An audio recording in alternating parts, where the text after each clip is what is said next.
நீளம் நிறைந்த மணிகண்டத்து ஈஸ்வரடியார் பெருமையின எல்லா உயிரும் தலையெடுத்து தேசமுய திருப்பட்ட தொழில் படைத்த திருவாளன் வாசமுலகின் கிழல் வழங்க வந்த பிறப்பை மனம் தூக்கு சீர் திருத்தொண்ட தொகை விரிவாக்கினால் சொல்ல வல்லவரான் எங்கள் பாக்கிய பயனாம் பதிக்குன்றைவான் செக்கிழாரடி சென்னை இருத்துவோம் கைலாய பரம்பரையில் சிவஞான புதநெறி காட்டும் வெண்ணை பயில்வாய்மை மிகண்டான் சந்ததிப்போர் மெய்ஞான பானுவாய் குஜலாரும் பொலில் திரு ஆவுடதுறைவால் குரு நமச்சிவாய தேவன் செயலாதி மரபுடையும் திருமரபு நீடுவழி தழைக்கும் எல்லாம் வல்ல பெருமான் அந்த பொன்னாருடைய பிரதமர் திரு நனாவுடைய திருவிடையை வணங்கி எம்பெருமக்கள் நாயன்மாருடைய பொன்னார் திருவிடை தாமர்களை மனமொழி வைகளானை வணங்கி உரையாசிரி சிவப்பனையாவுடைய திருவிடையில் நிலையில் நினைத்து அடியருடைய ஞானசிரி பிறந்தையாருடைய திருவிடை தாமர்களை மனமொழி வைகளானை வணங்கி திருவாவடுதுறை ஆலய பூங்கா சன்னிதானங்களுடைய பொன்னார் திருவிடை தாமர்களை மனம் மொழி மைகள் அனைவரை அமைகின்றேன்.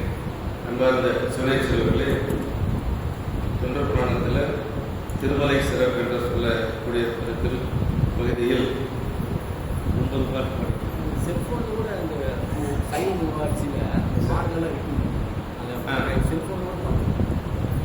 சைவம்.com இருக்கு இல்லைங்களா, அதில் பெரிய புராண பாட்டு இருக்கு.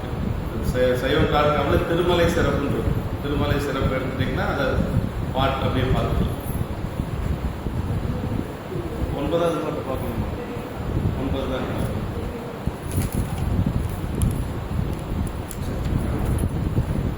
சென்ற வகுப்புல திருமலை சிறப்பு என்று சொல்லக்கூடிய பகுதி தான் கைலாய பெரிய புராணத்தினுடைய ஆரம்பம் திருமலை சிறப்பு தான். திருமலை அப்படின்னா கைலாயம்.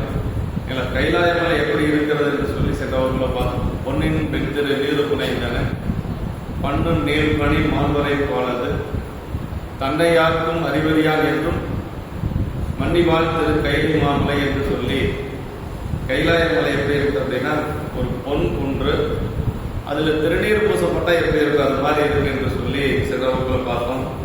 அப்படிப்பட்ட கைலாய மலையில முனிவர்கள் தேவர்கள் அதுபோக அங்கு சிறு சிறு பூதங்கள் சிவகணங்கள் எல்லாம் நிரம்ப இருக்கிறது. அதுபோக திருமால் பிரம்மன் இந்திரன் போன்ற தேவர்கள்லாம் அங்க இருக்கக்கூடிய கைலைநாத பெருமானை வழிபாடு செய்வதற்காக வர்றாங்க. அப்படி வருகின்ற பொழுது அவரவர்களுக்கு என்று ஒரு கால நேரம், ஒரு நேரம்னா அந்த நேரத்துல தான் அவங்க எல்லாம் வந்து வழிபாடு செய்து கொள்ள வேணும். அப்படியெல்லாம்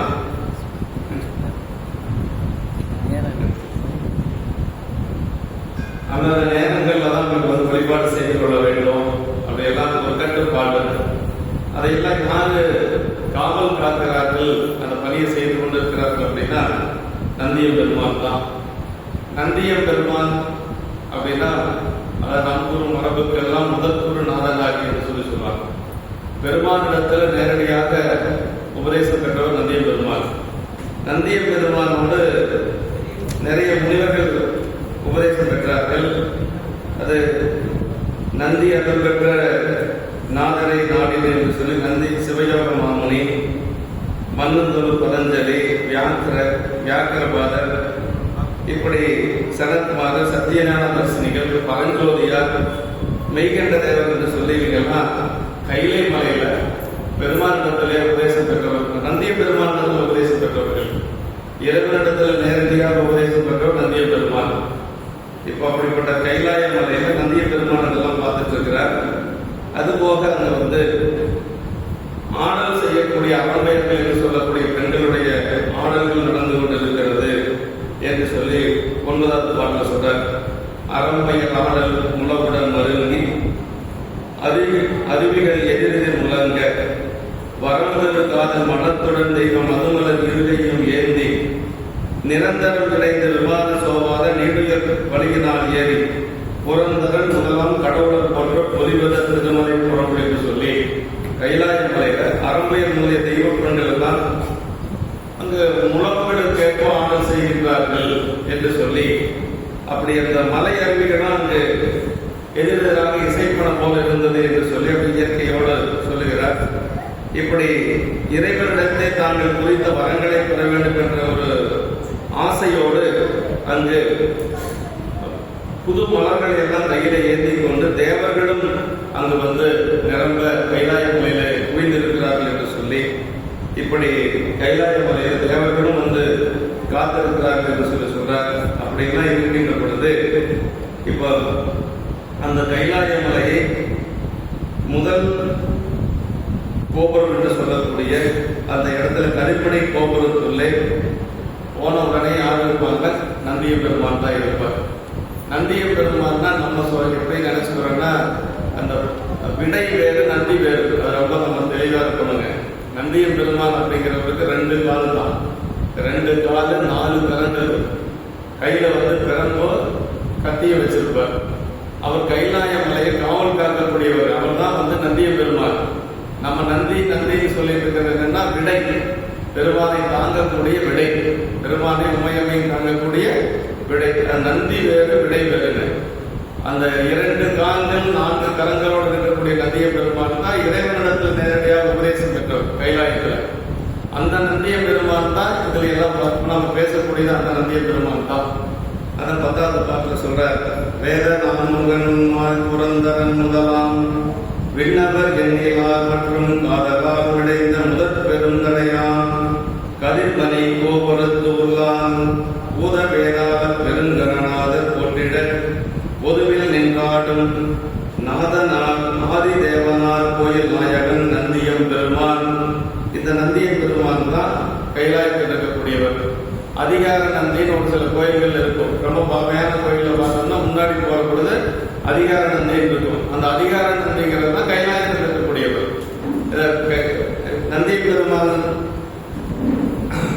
நமக்கு திருவையாறு ரொம்ப நந்திய பெருமானுக்கு முக்கியமான ஒரு பலி. சிலாதி முனிவருடைய மகன் தான் நந்திய பெருமான். சிலாதி முனிவர் தவம் இருந்து அவரை வந்து பெற்றார் என்று சொல்லுவாங்க. அப்படி அந்த நந்திய பெருமான் தான் அங்க காவலாக இருக்கிறார்.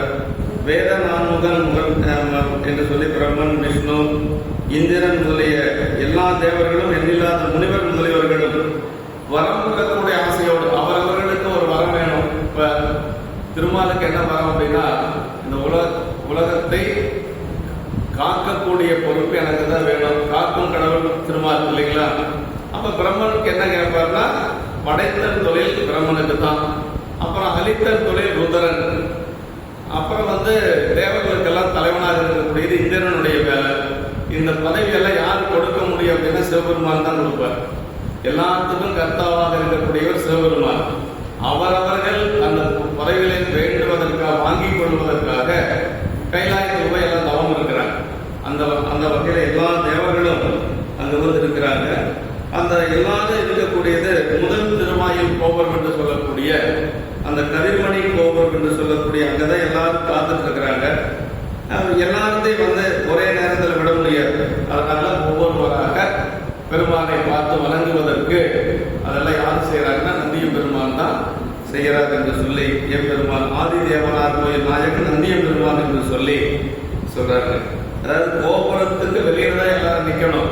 உள்ளுக்குள்ள யார் இருப்பாங்கன்னா அடியார்கள் எல்லாம் உள்ள இருப்பாங்க, பணிகள் செய்து கொண்டு இருப்பாங்க.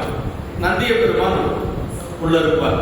தேவர்கள் அவங்களுடைய காலத்துக்கு வழிபாடு செய்யறதுக்கு மட்டும்தான் உள்ள போகணும் என்று சொல்லி சொல்றார். சிவபெருமானின் திருக்கோயில் முதல் கோபுர திருவாயிலில் திரு நந்தி தேவர் எழுந்தருளி இருப்பது நம்ம பார்க்கலாம் என்று சொல்லி சொல்றார். அவர்தான் கோயில் நாயகன் என்று சொல்லி சொல்லப்பட்டிருக்கிறது. சிவகணங்களுக்கெல்லாம் முதல்வராக கோயில் அதிகாரியாக சிவபெருமானாகிய சர்வாதி குருவினிடத்து சிவ ஆகம் முதலிய எல்லா சாத்திரமும் கேட்ட முதல் சீடர் அவர் தான் முதலாக பெருமானிடத்தில் ஆகமங்கள் எல்லாம் கேட்டார். அதனாலதான் நம்ம வந்து கைலாய பரம்பரை அப்படிங்கிறது நந்தி மரபு அப்படின்னு சொல்லி சொல்றதுக்கு காரணம். நம்ம கைலாய திருவாவூர்துறை என்னன்னா நந்தி மரபு. அதே மாதிரி கந்தன் மரபும் இருக்கு. முருகன் இப்ப நமக்கு எங்க குருநாதர் ஐயாவுடைய மரபெல்லாம் கந்த மரபுன்னு சொல்லுவாங்க. முருகனுடைய வழியில வந்தது. குன்றக்குடி எல்லாம் வந்து குன்றக்குடி ஆதீனம் எல்லாம் கந்த மரபு. திருவாவூர்துறை அதே மாதிரி நம்முடைய திருப்பனந்தாள், தர்மபுரம் எல்லாம் நந்தி மரபு அப்படின்னு சொல்லி சொல்லுவாங்க. அதாவது கைலாய பரம்பரை அப்படின்னு சொல்லி சொல்றது. அந்த மாதிரி நந்திய பெருமான் தான் முதல்ல பெருமானிடத்தில் உபதேசம் பெற்றது என்று சொல்லி நம்ம சொல்லுவாங்க. அப்படி நாயகன் அப்படின்னா அவர் தான் நாயகன். நந்தி அருள் பெற்ற நாதனை நாடினேன் நந்திகள் 4 சிவயோக மாமுனி மன்னதொரு பதஞ்சலி வியாக்கிரமர் என்றவர் என்னோடு என்வருமாம் என்று சொல்லி திருமந்திரத்தில் சொல்லப்பட்டிருக்கு. திருநந்தி தேவரிலிருந்து மந்திரம் எப்படி வந்ததுன்னா சனத்குமாரர், சத்தியஞான தர்சினிகள், அப்புறம் பரஞ்சோதியார் இருந்து மெய்கண்டாருக்கு வந்தது. இதான் நமக்கு கைலாய பரம்பரை. அகச்சந்தானம் புறச்சந்தானம் ரெண்டு இருக்கு இல்லைங்களா? அகச்சந்தானம்னா கைலாயத்துக்குள்ள, புறச்சந்தானம்னா மல்லுலகத்துல. இப்போ கைலாயத்துல யாராவது குருநாதர் அப்படின்னா நமக்கு முதல் குருநாதர் நந்தியம் பெருமான், அதற்கடுத்தது சனத்குமாரர், அப்புறம் சத்தியஞான தர்சினிகள், பரஞ்சோதியாரிலிருந்து மெய்கண்டாருடைய சீடர் அருளந்தி சிவாச்சாரியார், அவருடைய சீடர் மறைஞான சம்பந்தர், அவருடைய சீடர் நமக்கு உமாவதி சிவாச்சாரியார். இப்படிதான் நமக்கு குரு பாரம்பரியம். ரெண்டாவது பிரிக்கணும், அகம் புறம் அப்படின்னா கைலாயத்தில் இருந்ததெல்லாம் அகம், கைலாயத்துக்கு வெளியே இருக்கக்கூடிய சந்தானம் புறச்சந்தானம், அது அகச்சந்தானம், இது புறச்சந்தானம் என்று சொல்லி இப்படி நமக்கு பிரித்து வச்சிருக்காங்க. அது எல்லாத்துக்கும் தலைவர் யார் அப்படின்னா நாயகன் யார் அப்படின்னா நந்திய பெருமான் தான் என்று சொல்லி, நந்தி நாமம் நமச்சிவாயவே என்று சொல்லி சொல்றார். நந்தி தேவர் நெற்றிக்கண் எப்படி இருப்பார்? நந்தி தேவர் நெற்றிக்கண்ணோட 4 தோள்களோட நீலகண்டம் முதலியவற்றும் சிவரூபம் பெற்றவராக, கையிலே உடைபாகம், அப்புறம் பிரம்பும் கையில் வச்சிருப்பார். அப்படி திருக்கோயில் அதிகாரத்துடன் முதலடியார் இடப தேவர் ஆவார். தர்ம தேவதை, அதாவது இடபம் அப்படிங்கிறது தர்ம தேவதையே பெருமானுக்கு அவரை தாங்கிக் கொண்டு இடபமாக இருக்கிறது. அப்புறம் திரிபுர சங்கார காலத்துல திருமால் இடபமா இருக்கிறார் சாமிக்கு. ஆமா, நம்முடைய திருச்சாலல கூட மணிவாசக பெருமான் சொல்றார் இல்லைங்களா? இடபமதாய் தாங்கினால் திருமால்கான் சாலலோ என்று சொல்லி, தடம்பதிகள் அவை 3 தளநெறி தன்னாலில் இடபமதாய் தாங்கினால் திருமால்கான் சாலலோ என்று சொல்லி திருச்சாலல சொல்லி. அப்படின்னா திரிபுர சங்கார காலத்துல பெருமானை தாங்கியது யாருன்னா திருமால் தான் தாங்கியிருக்கிறார் என்று சொல்லி சொல்றார். சிவபெருமானை தாங்கியது இடபம். இடபமே அடியார்களுக்கு அறிவுரிய இறைவன் எழுந்திருக்கும் போதெல்லாம் உகந்த ஊர்தி என்று சொல்லி பெருமான் இடபத்துல தான் ஊர்ந்து வருவார் என்று சொல்லி சொல்றார். நந்தி அப்படின்னா சிவபெருமானுக்கு சம்புன்னு பேருங்க. சம்பு அப்படின்னா சிவபெருமானுக்கு பேரு. நந்திய பெருமானுக்கு துவித சம்பு அப்படின்னு சொல்லி சொல்றாங்க. அப்படின்னா சாமிக்கு நிகராய் சொல்லணும் அப்படின்னா நந்திய பெருமான சொல்லலாம். அதுக்கு பேரு துவித சம்பு என்று சொல்லி சொல்றார். சம்பு ஒப்பானம் என்றும் கூறுவேன் அதை என்று சொல்லி, அதாவது எல்லா விதத்திலையும் ஞானத்தினாலும் நிறைவாக இருக்கக்கூடியவர் நந்திய பெருமான் என்று சொல்லி சொல்றார். இந்த பாட்டுல நந்திய பெருமானை பத்தி சொல்றார். அந்த கைலாயத்துல யாரெல்லாம் இருக்கிறாங்க அப்படின்னு சொல்லி சொல்றார். நெற்றியில் கண்ணர் நாற்பெருந்தோழர் நீரணி மேலியர் அநேகர் பெற்ற மேல் கொண்ட தம்பிரானியார் விஞ்ஞான் தன்னருள் பெறுவார். மற்றவர்க்கெல்லாம் தலைமையான் பணியும் மலர் கையில் சுழியும் திறம்பும் கற்றைவான் சடையான் அருளினான் பெற்றான் காப்பது கைலைவான் மறைதான். யாரெல்லாம் கைலாயத்தில் இருக்கிறாங்க சொல்றார். நெற்றி கண்ணை உடையவர்கள், அப்புறம் என்ன சொல்றாரு, 4 தோள்களை உடையவர்கள், திருநீர் அடைந்த திருமேனியுடையவர்கள், அப்படி அடியார் பெருமக்கள் நிரம்ப இருக்கிறாங்க அப்படிங்கிறார். அப்படின்னா பெருமானுடைய சாரூபம் பெற்றவர்கள் எல்லாம் நெற்றி கண்ணு 4 தோள்கள், இதெல்லாம் இந்த இறைவனுடைய சாரூபம் என்று சொல்லக்கூடிய அவருடைய உருவத்தை பெற்றவர்கள் கைலாயத்தில் இதுக்கெல்லாம் இருக்கிறாங்க. அதற்கு மேல இவங்களுக்கெல்லாம் தலைவராக இருக்கக்கூடியவர் தான் நந்திய பெருமான் அப்படின்னு சொல்லி சொல்றார். அவர் கையில என்ன வச்சிருக்கிறார் அப்படின்னா பிரம்பு, அதே மாதிரி சுருகி என்று சொல்லக்கூடிய அந்த கத்தி, இதெல்லாம் கையில வச்சிருக்கிறார்.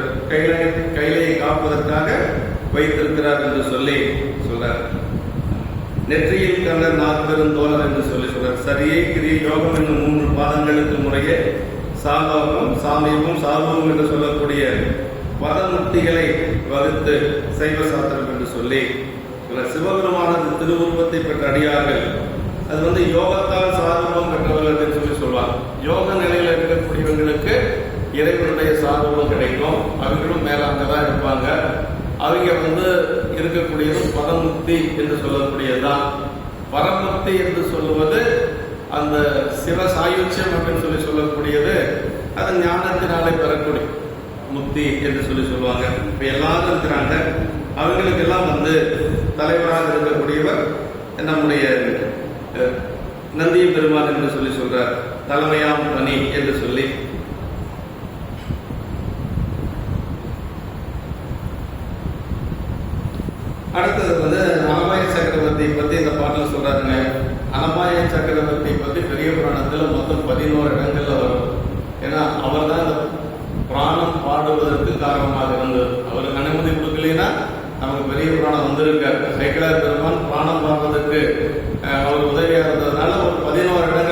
பாடியிருக்கிறார். அதுல ஒரு இடம் இந்த இடங்க. இந்த கைலாயம் எப்படி இருக்குது அப்படின்னா, அனபாய சக்கரவர்த்தியினுடைய திருமணத்தை போல, அவருடைய மனத்தை போல ஓங்கி இருக்கிறது என்று சொல்லி இந்த பாட்டில் சொல்றாங்க.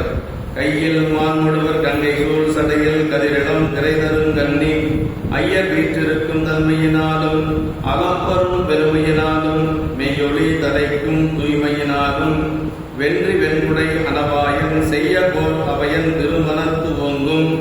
அது திரு கைலாயனில் சிலம்பு. அது இந்த கைலாயமலை எப்படி இருக்கு அப்படின்னா, இடது கையில் மானும் வலது கையில் மருவும் உடையவரும் கங்கையை சூழ்ந்து கரை போல கட்டிய சடை மருடத்தில் ஒளிவீசும் இளம்பரை ஆகிய அந்த மூன்றாம் வரை சந்திரனையும் நிறைய மாலையுடைய ஐயர்மாய் சிவபெருமான் வீட்டிருக்கும் தன்மையினால், அப்படி அளவிட முடியாத பெருமையுடைமையினாலும் மெய்யினது ஒளி மேன்மை ஓங்கி வீசும் தூய்மையுடைய உடைமையினாலும் எப்படி இருக்குன்னா, வெற்றி பொருந்திய வெண்குடையுடைய அனபாயரும் செங்கோலேந்திய அபய சோழருமாகிய அவரது திருமணம் போல் ஓங்குவது. அது கைலாயமலைக்கு, கைலாயமலை அனபாய சக்கரவர்த்தியினுடைய மனம் அந்த கைலாயமலை போல ஓங்கி இருக்குது அப்படின்னு சொல்லி இந்த பாட்டில் சொல்றார். அனபாய சக்கரவர்த்தியினுடைய மனம் அவ்வளவு செம்மையான ஒரு மனம் என்று சொல்லி, அந்த அவரது திருமணம் போல் ஓங்குவதாம் என்று சொல்லி கைலாயமலையை ஒரு ஒப்புமைப்படுத்தி சொல்றார் இந்த பாட்டில். அனபாய சக்கரவர்த்திய திருமணம் போன்றது என்று சொல்லி சொல்றார். இப்ப முக்கியமா இந்த புராணத்துல உபமன்ய முனிவர் கைலாயத்தில் இருக்கிறார். உபமன்ய முனிவர் பற்றி இந்த பாட்டில் அறிமுகப்படுத்துறார். நமக்கு 13வது பாட்டில் உபமன்ய முனிவர் பற்றி வருதுங்க.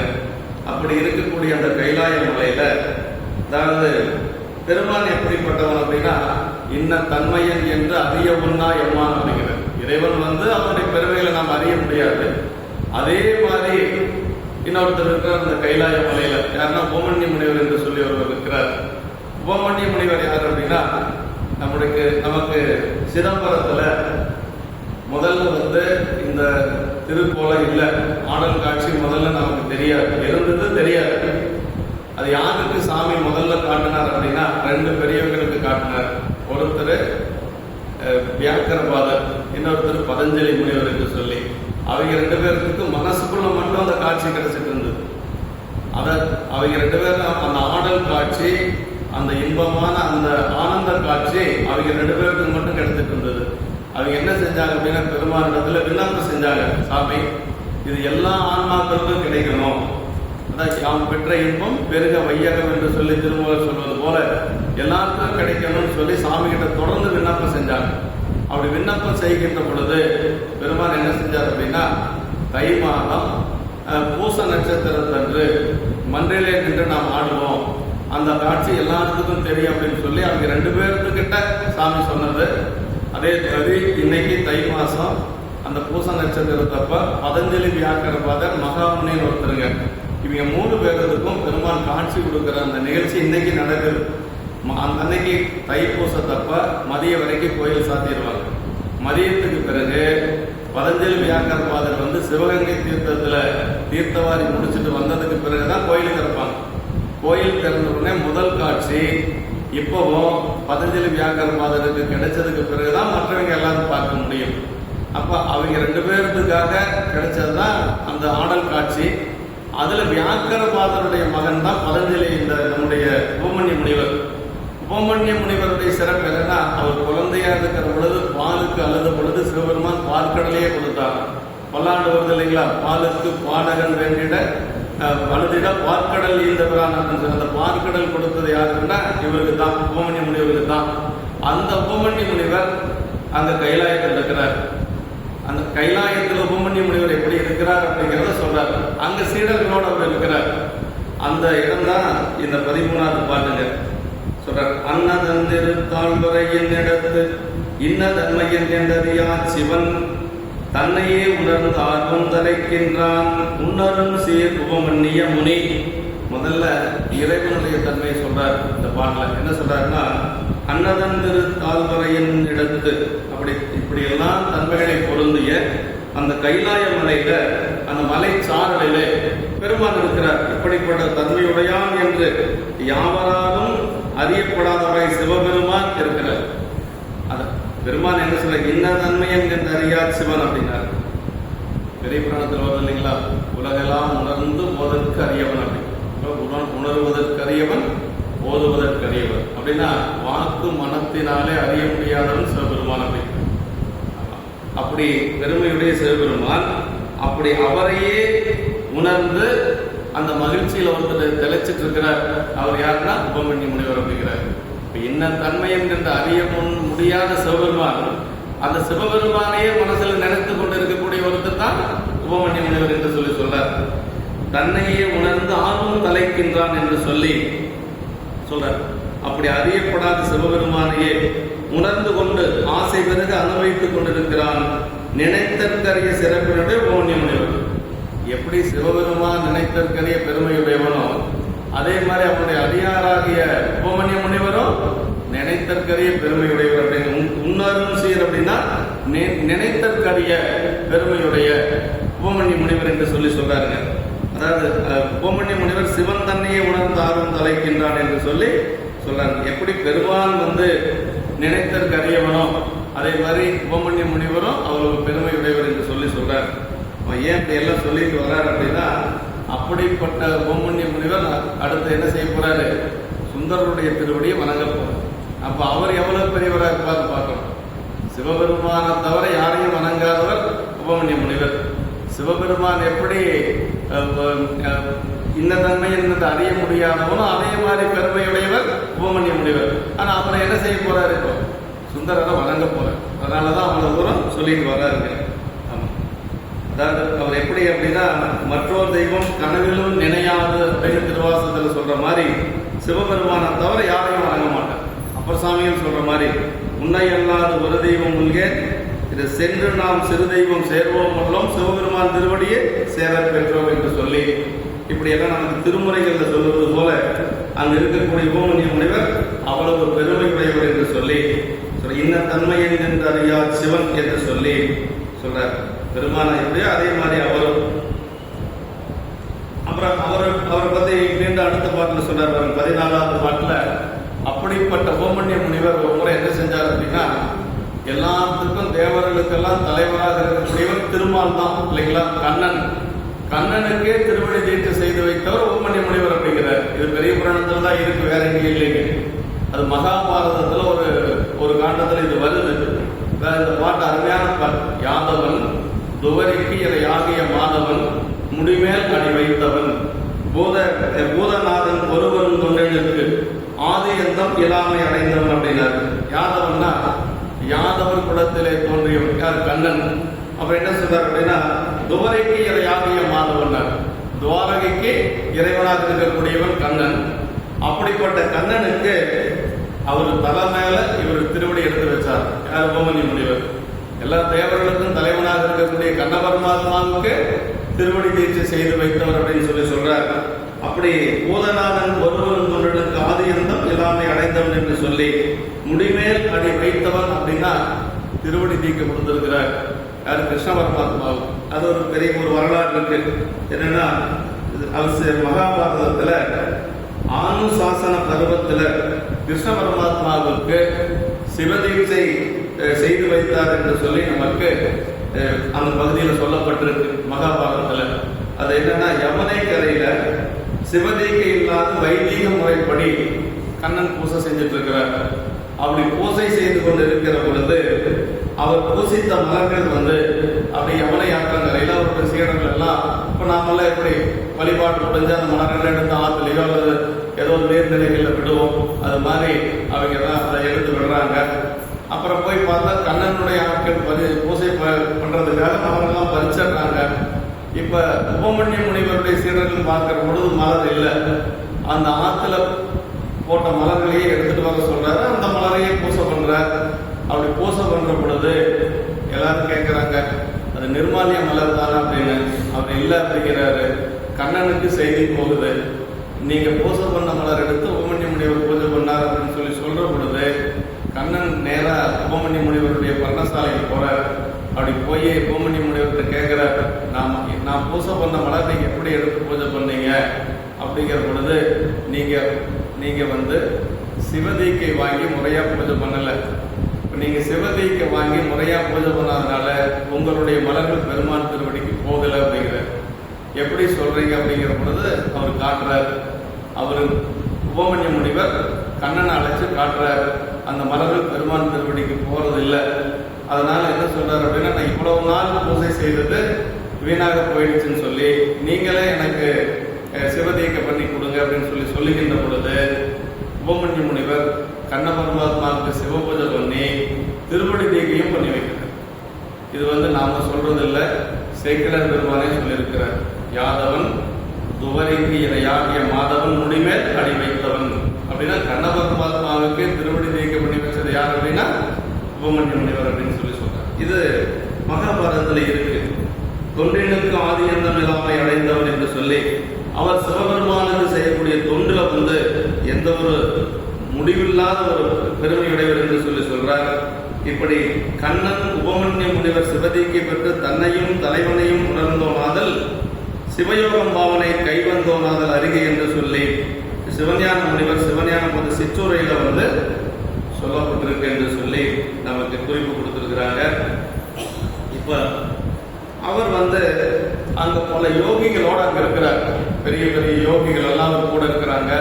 சீடர்கள் புடைசூழ அந்த மலையில் இருக்கிறார். கைலாய மலையினுடைய ஒரு சாரல்ல இருக்கிறார். அதான் சொல்றார், அத்தர் தந்தாவிற்பார் கடலுண்டு சித்தமார்ந்து வெட்டி வளர்ந்தவன் பத்தராய முனிவர் பல்லாயிர சுத்த யோகிகள் சோழ இருந்துலே அத்தர் அருளினால் சிவபெருமானுடைய திருவருளினாலே கொடுத்த திருப்பார்கடலை பருகி அப்படி அதான் அந்த பாலுக்கு பாலகன் வேண்டிய எழுதின பாற்கடல் இந்த பிரான் பல்லாண்டு சொல்லுது இல்லைங்களா.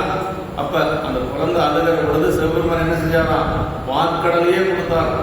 அப்படி பாற்கடலையே அந்த கடலையும் அவர் வந்து குடிச்சாரா.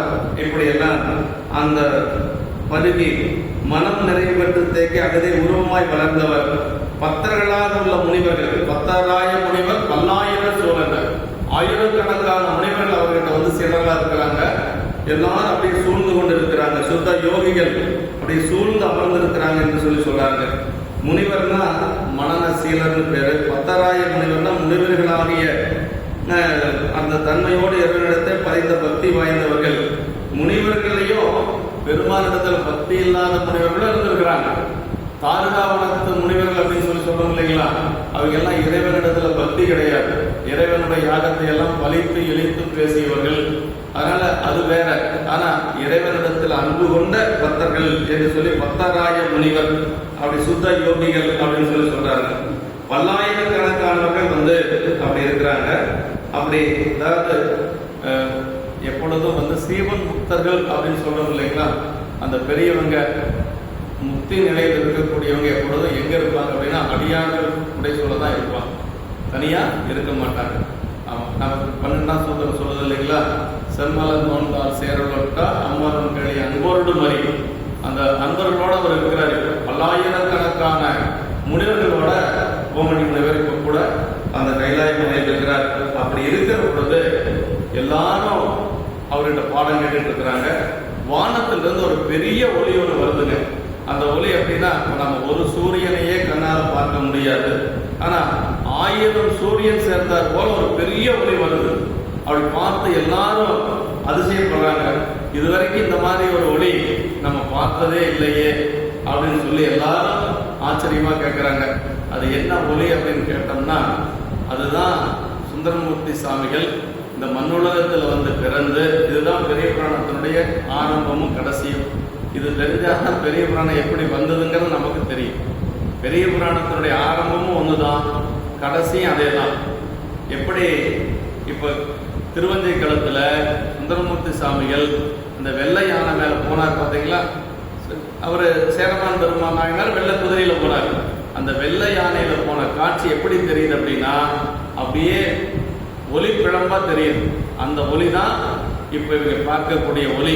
இன்னைக்கு வர்றது எல்லாமே வந்து அது கடைசியும் முதலும் இதுதான் பெரிய புராணத்துல. அதாவது இந்த பாட்டுல சொல்றாரு, அங்கன் முரளி 1000 ஞாயிறு பொங்கு பேரொளி ஒன்று முன் தோன்றிட துங்க மாதவர் சூழ்ந்திருந்தார் எல்லாம் இங்கு இது என்கொள் அதிசயம் என்றாலும் எல்லாரும் கேட்கிறாங்க. இந்த மாதிரி ஒரு ஒளி, ஒரு பெரிய ஒளி, 1000 சூரியன் சேர்ந்தா எப்படி இருக்கும் அது மாதிரி ஒரு ஒளி வருகிறது. இந்த மாதிரி ஒரு ஒளியை யாரும் நாங்கள் இது வரைக்கும் நாங்கள் பார்த்ததே இல்லை. தூய முனிவர்கள் எல்லாரும் கேட்கிறாங்க, இது தோன்றுவது என்ன அதிசயம் என்று சொல்லி சொன்னாங்க. அங்கன் ஓரளி 1000 பொங்கு பேரொளி போன்ற, ஞாயிறு பொங்கு பேரொளி போன்றது அப்படின்னு சொல்லி சொன்னாங்க. எல்லாரும் அதிசயமா கேட்கிறாங்க. அப்படி கேட்கின்ற பொழுது 1000 ஞாயிறு போன்றதோ பெண் பொங்கல் என்று சொல்லி சொல்ற உடனே என்ன சொல்றாருன்னா, அந்தி வான்மதி சூடைய அண்ணன்தால் சிந்தியா உணர்ந்து அம்முனே தென் திசை வந்த நாமல் போல் வந்தொன்றன் எந்தையார் அருளால் அனைவான் என. இப்ப பார்த்த உடனே உபமன்ய முனிவருக்கு அது என்னன்னு தெரியல. உடனே என்ன செஞ்சாங்கன்னா, உபமன்ய முனிவர் பெருமாளுடைய திருவடி மனசில் நினைச்சாரா, இது என்னன்னு தெரியலையே சாமி, இந்த மாதிரி ஒரு வழி நானும் இது வரைக்கும் பார்த்ததில்லை, இது என்ன அப்படின்னு சொல்லி சாமியினுடைய திருவடியை நினைச்ச உடனே சுந்தரன் தான் மேல வர்றார் அப்படின்னு சொல்லி சாமி அவருக்கு உணர்த்தினார். இது எங்க வருது அப்படின்னா, தானனை முன்படைத்தான் பதிகம் இருக்குது இல்லைங்க, அந்த பதிகத்தில் எடுத்துட்டீங்கன்னா சொல்றாரு, இந்திரன் மால்பிரமன் எழில் ஆர்மிகு தேவரெல்லாம் வந்தெதிர் கொள்ள என்னை மத்த யானை அருள் புரிந்து மந்திர மாமுனிவர் இவன் யாரனை எம்பெருமான் நந்தமர் ஒருவன் என்றால் நொடித்தார்களை உத்தமனேன்னு வருது இல்லைங்களா. அது என்னன்னா, இந்திரன் திருமால் பிரம்மன் இவங்கெல்லாம் ஆரம்பத்திலேயே திருவஞ்சை களத்துக்கு வந்துடுறாங்க. சாமி சொல்லிடுறாரு, உம்பர் வெள்ளையானையின் மீது ஏற்றி வாருங்கள் அப்படின்னு சொல்லி அவங்களுக்கெல்லாம் கட்டளை. அவங்க எல்லாம் வந்துதான் சுந்தரரை மேல ஏத்துறாங்க, யானை மேல. அதனால அவங்க ஏத்திட்டு கூட போயிட்டு இருக்கிறாங்க, அவ்வளவுதான், கூடவே போறாங்க. ஆனா அந்த போயிட்டு இருக்கிற பொழுது இந்த உபமன்ய முனிவர் அந்த மேல போற பொழுதுதானே இப்ப அவர் நினைக்கிறார் இல்லையா, அது யாரா இருக்கும் அப்படின்னு சொல்லி சாமி கிட்ட கேட்கிறார்.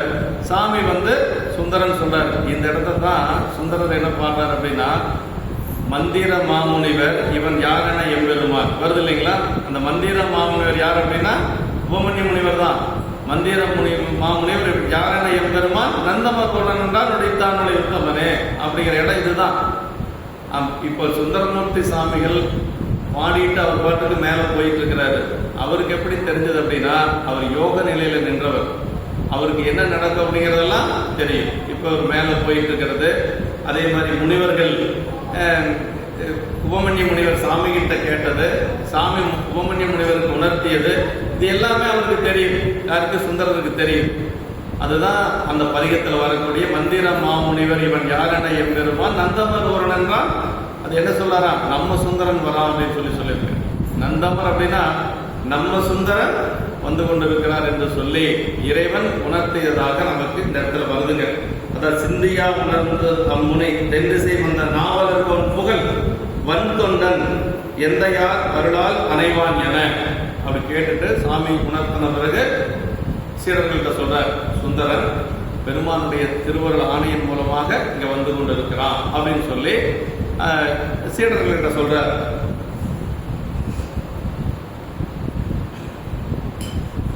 அருளால் அனைவான் என்று சொல்லி சொல்றார்.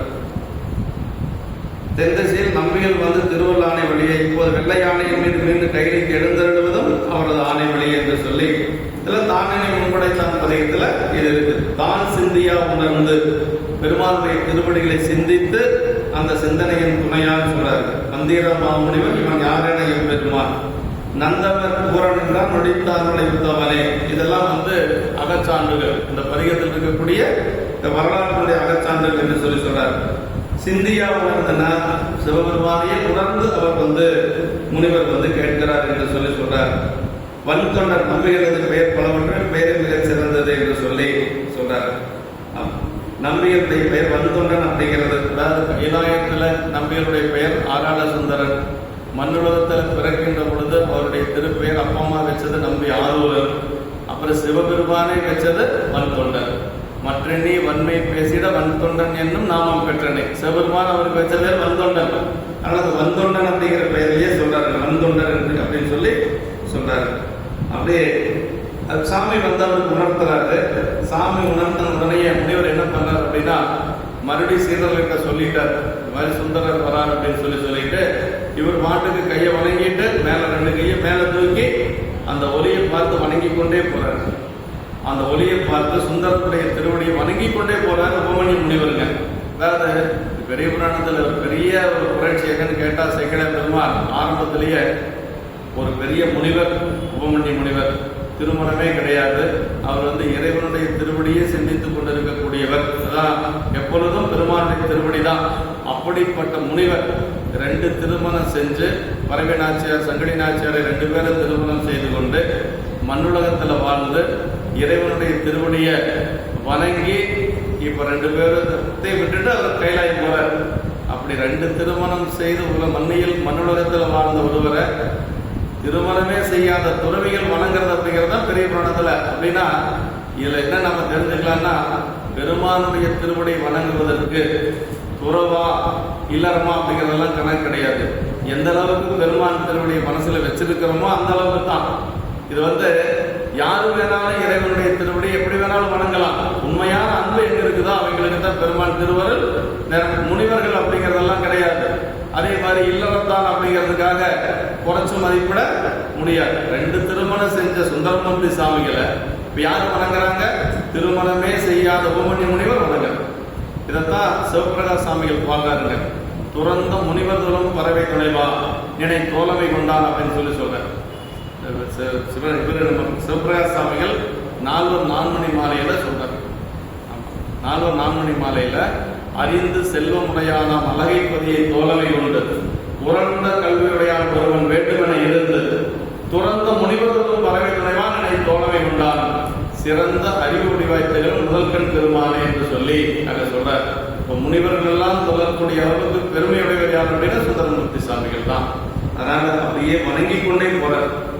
கைகளில் கூப்பி தொழுது எழுந்த திசை மெய்யில் ஆனந்தவாதி விட செய்ய தீட்சடை மாமுனி செவ்வொலி ஐயம் நீங்க வினம்போர் அந்தனர் அப்படியே வணங்கி கொண்டே போறார். அது கைகளை சிறமேல் வைத்துக் கொண்டு தொழுது கொண்டு எழுந்தனராகி பேரொழி தோன்றிய தென்திசையை நோக்கி தமது மேனி முழுவதும் ஆனந்த வெள்ளம் பெருக சிவந்த நீண்ட சடை உபமன்ய முனிவர் சென்றனர். அப்படியே உடம்பு பூரா கண்ணீர், அப்படியே அந்த கண்ணீரால் நனந்திருக்குது அவர் திருமேனி. அப்படி அந்த ஒளியை பார்த்து கொண்டு வணங்கி கொண்டே போறார். அவ்வாறு செல்லும் பொழுது அதனால் தமக்கள் எழுந்த ஐயம் நீங்கும்படி சூழலிருந்த மாணவர்கள் எல்லாரும் கேட்கிறாங்க. அப்படி மெய்யில் ஆனந்தவாதி விரைவிட அப்படின்னு சொல்லி சொல்றாரு. உடம்பு பூரா நடந்துருச்சு. அப்படி வணங்கி கொண்டு செல்கின்ற பொழுது இப்ப சீடர்கள் எல்லாம் கேட்கிறாங்க, சுவாமி நீங்க சிவபெருமான தவிர யாரையும் வணங்க மாட்டீங்க. அப்படி இருக்கிற பொழுது இந்த ஒளியை பார்த்து நீங்க வணங்குறதுக்கு என்ன காரணம் அப்படின்னு சொல்லி கேட்கிறாங்க சந்தேகங்கள். ஏன்னா உபமன்ய முனிவர் எப்படின்னா ஞானசம்பந்த பெருமான் எப்படியோ அப்படிதான்.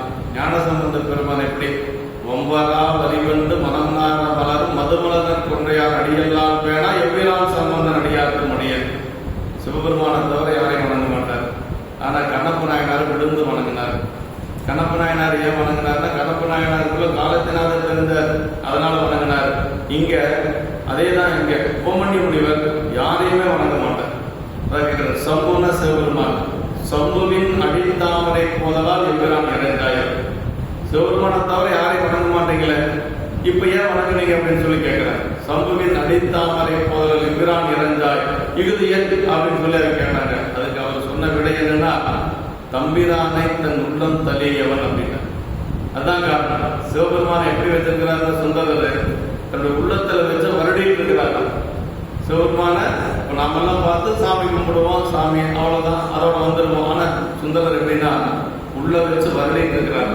தம்பிரானை தன் உள்ளம் தலியவன், அவன் பேரு நம்பி ஆறுவன், நாம எல்லாரும் சொல்லக்கூடிய தன்மையுடையவன் அப்படின்னு. அப்பர் சாமிகளை பத்தி ஒரு இடத்துல சேக்கிழ பெருமான் எப்படி சொல்லுவார் அப்படின்னா, அப்பர் சாமிகள் சிவபெருமானுடைய திருவடி எப்படி நெஞ்சில் வச்சிருந்தார் அப்படின்னா சொல்றாரு. சேக்கிழ பெருமான் சொல்றாருங்க, தூய வெண்ணீர் துதைந்த உன் மேனையும் தாழ்விடமும் நாயகன் செவடி தைவரும் சிந்தையும் பாய்வது போல் அன்பு நீர் பொழி கண்ணும் பதிகச் சென்றோர் மேய செவ்வாய் உடையார் புகழ்ந்தனர் வீதியுள்ளனர் அப்படின்னா அப்பர் சாமிகள் அந்த எப்பொழுதும் கண்ணில் தண்ணி வந்துட்டே இருக்கும், திருவேடத்தோடவே தான் இருப்பாரு. அதுக்கு என்ன காரணங்கிறத சொல்றாரு பாருங்க. ஒரு கற்புடைய ஒரு பெண் தன்னுடைய கணவனுடைய திருவடி எப்பொழுதும் நெஞ்சில் வச்சிருப்பாங்க. அது மாதிரி சிவபெருமானுடைய திருவடி அப்பர் சாமிகள் நெஞ்சில் வச்சிருப்பாங்க. சொல்றாரு, நாயகன் சேவடி, நாயகன்னா கணவன் இல்லைங்களா, நாயகன் சேவடி தைவரும் சிந்தையும் அப்படின்னா ஒரு பெண் தன்னுடைய கணவனுடைய திருவடி நெஞ்சில வச்சிருக்கிற மாதிரி அப்பர் சுவாமிகள் வச்சிருப்பாங்க சிவபெருமான் திருவடி. அதனால அவருடைய கண்ணிலிருந்து எப்பொழுதும் அப்படியே மலை போல கண்ணில் அருவி வந்து கொண்டே இருக்கும், அந்த கண்ணீர் வந்து கொண்டே இருக்கும். நாயகன் சேவடி தைவரும் சிந்தையும் நைந்துருகி பாய்வது போல் அன்புநீர் புள்ளி கண்ணும் பதிகன் செஞ்சோம் மேய செவ்வாயுடைய முகதர். அது மாதிரி இங்க என்ன காரணங்கிறது சொல்றாங்க. தம்பிரானை தன் உள்ளம் தலையும், அதான் சுந்தரரை வணங்குறதுக்கு காரணம் சிவபெருமானுடைய திருவடிய எப்பொழுதும் வச்சிருப்பார். ஆமா, சுந்தரருக்கு என்ன வயசு? 18 வயசு. திருவடி அடைகின்ற பொழுது 18 வயசு. இறைவன் ஆட்கொள்ளுகின்ற பொழுது 16 வயசு. 2 வருஷம் தான். 2 வருஷத்துல அவர் பாடின பதிகம் 38,000 பதிகம். நமக்கு கிடைச்சது வெறும் 100 பதிகம் தான் கிடைச்சிருக்கு, 1000 பாட்டு தான் கிடைச்சிருக்கு. ஆனா அவர் பாடியது 3,80,000 பாட்டு. அவருடைய பாட்டுக்கு மட்டும்தான் திருப்பாட்டு அப்படின்னே பேரு. இறைவன் விரும்பி கேட்டது அவர்கிட்ட தான் கேட்டார். நமக்கும் அன்பின் பெருகிய சிறப்பிற்கு அச்சனை பாட்டே யாருக்கும் ஆதலால் மண்மை எல்லாமே சொற்றமில் பாடுகின்றார் தூமரை பாடும் வாயால் அப்படின்னார். எப்படிப்பட்ட சிவபெருமான் தெரியுங்களா? உரையாசிரியர் சொல்றார், வேண்டுதல் வேண்டாமை இல்லாத சிவபெருமான். யாருக்கிட்ட எதையும் கேட்டு தொடங்குற அவசியம் கிடையாது சிவபெருமானுக்கு. என்ன வேணாலும் அவருக்கு தெரியும். ஆனா சுந்தரர்கிட்ட எனக்கு தமிழ் பாட்டு ரொம்ப பிடிக்கும், நீ கொஞ்சம் பாடுப்பா அப்படின்னு சொல்லி அவரே கேட்டு வாங்கினது சுந்தரர்கிட்ட தான். நமக்கும் அன்பின் பெரிய சிறப்பிற்கு அச்சனை பாட்டேயாகும் ஆதலால் மண்மையில் நம்மை சொற்றமில் பாடுகின்றார் தூவரை பாடுவாயார். அவ்வளவு சிறப்புடையவர் சுந்தரர். அதனால இந்த இடத்துல அதான் சொல்றாரு, நம்பி தம்பிரானை தன் உள்ளம் தலியவன் நம்பி ஆர்வோரன் நாம் தரும் தன்மை அப்படின்னு என்ன தெரியுங்களா? நம்ம முனிவர்களா இருக்கக்கூடிய நம்ம எல்லாரும் சொல்லக்கூடிய தன்மையுடையவர் சிவபெருமான். ஏன் தெரியுங்களா? 2 தேவலோக பெண்களை திருமணம் செய்தாரு. ஆனா 18 வயசுல வெறுத்தேன் மனை வாழ்க்கை விட்டடைந்தேன் அப்படின்னாரு. அதாவது 2 தேவலோக பெண்கள், அழகுல குறை கிடையாது, இவருக்கு வசதி வாய்ப்புகளையும் குறை கிடையாது. ஏன்னா சேரமான் பெருமான் நாயனார் அரசரே நண்பர், அவர் எவ்வளவு வேணாலும் கொடுக்க தயாரா இருக்கிறார். அவர் கொடுக்கறதுக்கு சிவபெருமானுக்கு அவருக்கு போட்டி, நீ தான் கொடுப்பியா நான் கொடுப்பேன்னு சாமி கொடுக்கிறார். இப்படி எல்லாம் இருந்து அவர் என்ன ஆனாரு? 2 வருஷம்தான், 18 வயசுல அதையெல்லாம் வேணான்ட்டு பெருமான் திருவடிக்கு போனவர் தான் நம்முடைய நம்பிக்கை. அதான் இந்த இடத்துல நாம் தொழும் தன்மையன் எல்லாம் தொடர்ந்த முனிவர்களும் தொடரக்கூடிய தன்மை யாருக்கு இருக்குன்னா சுந்தரர் இருக்குங்க. இந்த இடம் தான் பெரிய புராணத்தினுடைய ஆரம்பம், இதுதான் கடைசி இடம். பின்னாடி 2 பாட்டில் வந்துடுது. இப்ப இதெல்லாம் சொன்ன உடனே முனிவர்களுக்கு எல்லாம் ஒரே ஆச்சரியம். சம்பு அப்படின்னா சுபத்தை உண்டு பண்ணுவான்னு அர்த்தங்க. சம்புவின் அடித்தாமரை போதலால் எம்பிரான் இறைஞ்சாய் அப்படின்னு. உள்ளம் தலையவனா உள்ளத்தில் இடையீடு என்று முழுதும் நிறையும்படி பொருந்தி வைத்தவன் நாம் வணங்கும் தம்பிரானை தம் மனத்தை நிறைய வைத்துக் கொண்டிருப்பவர் என்று சொல்லி சொல்றாங்க. அப்படி சொன்ன உடனேயே இவங்க எல்லாரும் கேட்கிறாங்க, சரி சாமி, அப்படி என்ன அவர் தவம் செஞ்சாரு? அவரை நீங்களே இந்த அளவுக்கு வணங்குறீங்கன்னா, சிவபெருமானை தவிர யாரையும் வணங்காத நீங்களே இப்படி வணங்குறீங்கன்னா அவர் என்ன தவம் செஞ்சாரு நீங்க சொல்லுங்க அப்படின்னு சொல்லி அந்த சீடர்கள் எல்லாம் கேட்கிறாங்க. அதான் இந்த பாட்டுல என்று போற இறைஞ்சி இயம்புவான் வென்ற பேருடையாசை விழுத்தவம் நன்று கேட்க விரும்பும் நசையினும் இன்று எமக்கு உரை செய்து அருள் என்றதும். சாமி, அவர் என்ன தவம் செஞ்சாரு? அவர் நீங்கெல்லாம் வணங்கக்கூடிய அளவுக்கு என்ன செஞ்சாரு? அவர் செஞ்ச தவம் என்ன நீங்க எனக்கு சொல்லுங்க என்று சொல்லி முனிவர்கள் எல்லாரும் கோமணி முனிவர்கிட்ட கேட்கிறாங்க. வென்ற பேரொழி அப்படின்னாரு. அப்படி 1000 சூரியன் போன்ற ஒளி ஒரு வருது அப்படின்னா அந்த அளவுக்கு அவர் என்ன தவம் செஞ்சாரு நீங்க எங்களுக்கு சொல்லணும் என்று சொல்லி சொல்றாங்க. அதாவது பெரிய பெரிய யோகிகளுடைய உடம்புல இருந்து ஒரு பெரிய ஒளி வரும் அப்படின்னு சொல்லி சொல்லுவாங்க. எப்படின்னா காலத்தில இரவு நேரமே பகல் போல இருக்குமா. அதுக்கு ஒரு 3 காரணங்கள் சொல்றாரு சேகர பெருமாள். காலத்தில இரவு ஒன்று இல்லை அப்படின்னு சொல்றாரு. ஏன் அப்படின்னா 5 மார் அடக்கியுள்ளார் அலுவலும் சோதியாகும் அப்படின்பார் ஒரு காரணம். 5 மார் அடக்கியுள்ளார்னா 5 புலன்களை அடக்கிய முனிவர்கள் இருக்கிறாங்க, கண்ணப்ப நாயனாரை போன்று. அப்புறம் வேற இன்னொரு காரணம் என்ன சொல்றாரு அப்படின்னா அந்த சோதிமா மரங்கள் ஆகும் அப்படின்பார். இரவு நேரத்தில் ஒளிவிடக்கூடிய மரங்கள் காலத்தில் இருக்கான். இரவு ஆச்சுன்னா அந்த மரம் வெளிச்சம் காட்டுமா. அதே மாதிரி இந்த மந்திகள் எல்லாம் இருக்கிற குரங்குகள் என்ன பண்ணுமா, பாம்புகள் உபயோகக்கூடிய அந்த மாணிக்க மணிகளை எல்லாம் எடுத்து தன்னுடைய கூட்டில் கொண்டே வச்சுக்கணும். அந்த அதை எப்பொழுதும் பெண் குரங்குகளுக்கு வந்து இருக்கிற இடம் வெளிச்சமா இருக்கணும்னு சொல்லி அந்த மணிகளை எல்லாம் எடுத்துக்கொண்டே தன்னுடைய கூட்டில் வச்சிருக்குமா. இந்த 3 காரணத்தினால காலத்தி மலை எப்பொழுதும் பகல் போலவே இருக்கும், இரவு என்று சொல்லி சொல்லலாம். அது மாதிரி அந்த சுந்தரமூர்த்தி சாமிகளுடைய இந்த உடம்பனுடைய ஒளி இருக்குது பாருங்க, அது 1000 சூரியனுக்கு இணையா தெரிஞ்சிருக்கு அப்படின்னு சொல்லி சொல்றாங்க. உள்ள வண்ணம் முனைவன் உரை செய்வான் வெள்ள நீச்சடை மெய்ப்பொருளாகிய வள்ளல் சாத்தும் மதுமலர் மாலையும் அள்ளும் நீரும் எடுத்து அணைவான் புலன். இப்ப அவங்க எல்லாரும் என்ன கேட்கறாங்கன்னா, சரி அப்படின்னா அவர் செஞ்ச தவம் என்ன, அவரை பத்தி நீங்க எங்களுக்கு சொல்லுங்க அப்படின்னு சொல்லி சொல்றாங்க. இப்ப யாரு சொல்றாங்க, உபமன்ய முனிவர் தன்னுடைய சீடர்களுக்கு சொல்றாங்க. இதுதான் பெரிய புராணம். இப்ப பெரிய புராணம் வந்து இப்போ சேக்கிழார் பெருமான் நமக்கு பாடணுதில்லை அப்படின்னா ஒரு பிளாஷ்பேக் தான். பெரிய புராணங்கிறது ஒரு பிளாஷ்பேக் தான். அது யாருக்கு சொன்னாங்க அப்படின்னா, உபமன்ய முனிவர் தன்னுடைய சீடர்களுக்கு சொல்ல ஆரம்பிக்கிறார். இது எப்படி வந்தது அப்படின்னு சொல்லி இந்த பாட்டு வந்து சொல்றாரு. ஆமா, அவங்க என்ன கேட்கறாங்க, சரி நீங்களே வணங்குற அளவுக்கு சுந்தரர் என்ன தவம் செஞ்சாரு, எங்களுக்கு கேட்கணும்னு ஆசையா இருக்கு, நீங்க சொல்லுங்க அப்படின்னு சொல்லி சொல்றாங்க. இப்ப இதான் இந்த அடியாருடைய பெருமைகளை சிவ ரகசியத்துல உமாதேவியாருக்கு சிவபெருமான் சொல்லியிருக்கிறார் ஏற்கனவே. யார் அடியாருடைய பெருமைகளை உமாவதிக்கு சிவபெருமானே சொல்லியிருக்கிறார். அப்புறம் சுந்தரமூர்த்தி சாமிகளுக்கு யார் சொன்னாங்க அப்படின்னா, ஆரூர் பெருமான் என்று உணர்த்தினார், திருவாரூர் பெருமான். அதே மாதிரி நம்பியாண்டார் தம்பிகளுக்கு பொல்லாப்பிள்ளையார், நாரையூர் பொல்லாப்பிள்ளையார் என்று உணர்த்தினார். அதே மாதிரி சேக்கிழார் பெருமானுக்கு நம்முடைய பூத்த பெருமான் என்று உணர்த்தி அடியும் எடுத்து கொடுத்தார். உலகலாம் என்று சொல்லி அடி எடுத்து கொடுத்தார். அங்கங்கு அடியாருடைய பெருமைகளை ஒவ்வொரு கட்டத்திலையும் பெருமான் வந்து யாராவது ஒருத்தர் மூலமா உபதேசம் பண்ணியிருக்கார். இந்த இடத்துல உபமன்ய முனிவர், இதுக்கு பேரு உபமன்ய விலாசம் அப்படின்னும் வடமொழியில் ஒரு நூல் சொல்லுவாங்க. உபமன்ய முனிவர் தன்னுடைய சீடர்களுக்கு உபதேசம் செய்தது உபமன்ய விலாசம் அப்படின்னு சொல்லி ஒரு நூல் அந்த காலத்துல இருந்தது அப்படின்னு சொல்லி சொல்லுவாங்க. ஆனா நம்ம அதை ஏற்றுக்கொள்வதில்லை. நமக்கு வந்து தனித்தமிழ் தான், பெரிய புராண சேக்கிழார் பெருமான் பாடியது தான். இப்பதான் சொல்ற பெரிய புராணத்தினுடைய முதல் துவக்கமே இதுதான். அந்த சீடர்கள் கேட்கிறாங்க, உபமன்ய முனிவர் சொல்றாரு. இப்ப என்ன சொல்றாரு அப்படின்னா, சுந்தரர் மண்ணுலகத்துக்கு வர்றதுக்கு முன்னாடி எங்க இருந்தார் அப்படின்னா கைலாயத்தில் இருந்தார். கைலாயத்தில் என்ன செய்து கொண்டிருந்தார், சிவபெருமானுக்கு அணுக்க தொடராக இருந்தார். சிவபெருமானுக்கு அணுக்க தொடராக இருக்கிற பொழுது என்ன செஞ்சாரு, அவருக்கு மலர் மாலை சாற்றுவது, அப்புறம் அவருக்கு திருநீற்று பூக்கணத்தை கையில வைத்துக் கொண்டிருக்கிறார். குருநாதருக்கு திருநீர் வச்சிட்டு இருக்காரு. திருநீர் எடுத்து பூசிக்குவார் சிவபெருமான், அதற்கு திருநீர் வச்சிட்டு இருப்பார். அப்புறம் மாலை கட்டி புது மலர்கள் எல்லாம் எடுத்து மாலை கட்டி சாற்றுவது, இப்படி ஒரு தொண்டவர் செஞ்சுட்டு இருக்கிறார். இதே மாதிரி கமலினி அணிந்தது என்று சொல்லக்கூடிய 2 பெண்கள் உமாதேவியாருக்கு தொண்டு செஞ்சுட்டு இருக்கிறாங்க. இப்ப சுந்தரர் சிவபெருமானுக்கு தொண்டு செய்யற மாதிரியே அதே கைலாயத்துல கமலினி அணிந்தது என்று சொல்லக்கூடிய 2 பெண்கள் இருக்கிறாங்க, அவங்களும் தொண்டு செஞ்சுட்டு இருக்கிறாங்க. அதே இந்த 2 பாடல வருது.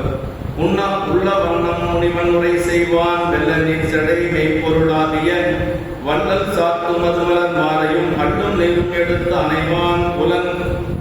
அதை எல்லாரும் கேட்ட உடனே அவர் சொல்றாரு, உபமன்ய முனிவர் சொல்றாரு, கங்கையை சடையிலே தரித்த மெய்ப்பொருளாக இறைவன் அணிந்து கொள்ளும் மலர் மாலையையும் அள்ளும் திருநீற்றையும் எடுத்து கொடுப்போர் ஒருவர் உண்டு, அவர் தான் சுந்தரர் அப்படின்னு சொல்லி சொல்றாருங்க. அதாவது வள்ளல்லாம் வரையாது கொடுப்பவர் என்று சொல்லி வள்ளல் சாத்தம் என்று சொல்லி பெருமானம் வந்து வள்ளல் அப்படின்னு சொல்லுவாங்க. ஒரு தியாகராசன், தியாகேசன் அப்படின்னு சொல்லி சாமி சொல்லுவாங்க. மெய்ப்பொருள் அப்படிங்கிறது பெருமானை குறிக்கக்கூடியதுதான் இல்லைங்களா. எங்கும் உள்ளதாகிய சத்து பொருள் என்று சொல்லி சொல்றார். மாழையும் நீர் இவற்றை தனக்கென வேண்டாம் ஆயினும் உலகராகி உயிர்கள் பொருட்டு அணிந்து கொள்வார் என்று பெருமான் எப்பொழுதும் திருநீர் பூசிய திருமேனியோடு இருப்பார்.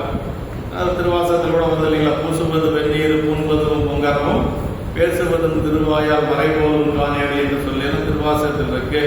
அதே மாதிரி திருச்செங்கோட்டு தேவாரத்துல வெந்த வெந்நீர் அணிந்து விரிநூல் திகழ் மார்பில் நல்ல என்று சொல்லி ஞானசம்பந்த பெருமானும் பாடியிருக்கிறார். இப்படி பெருமான் வந்து திருநீர் பூசியிருப்பார்.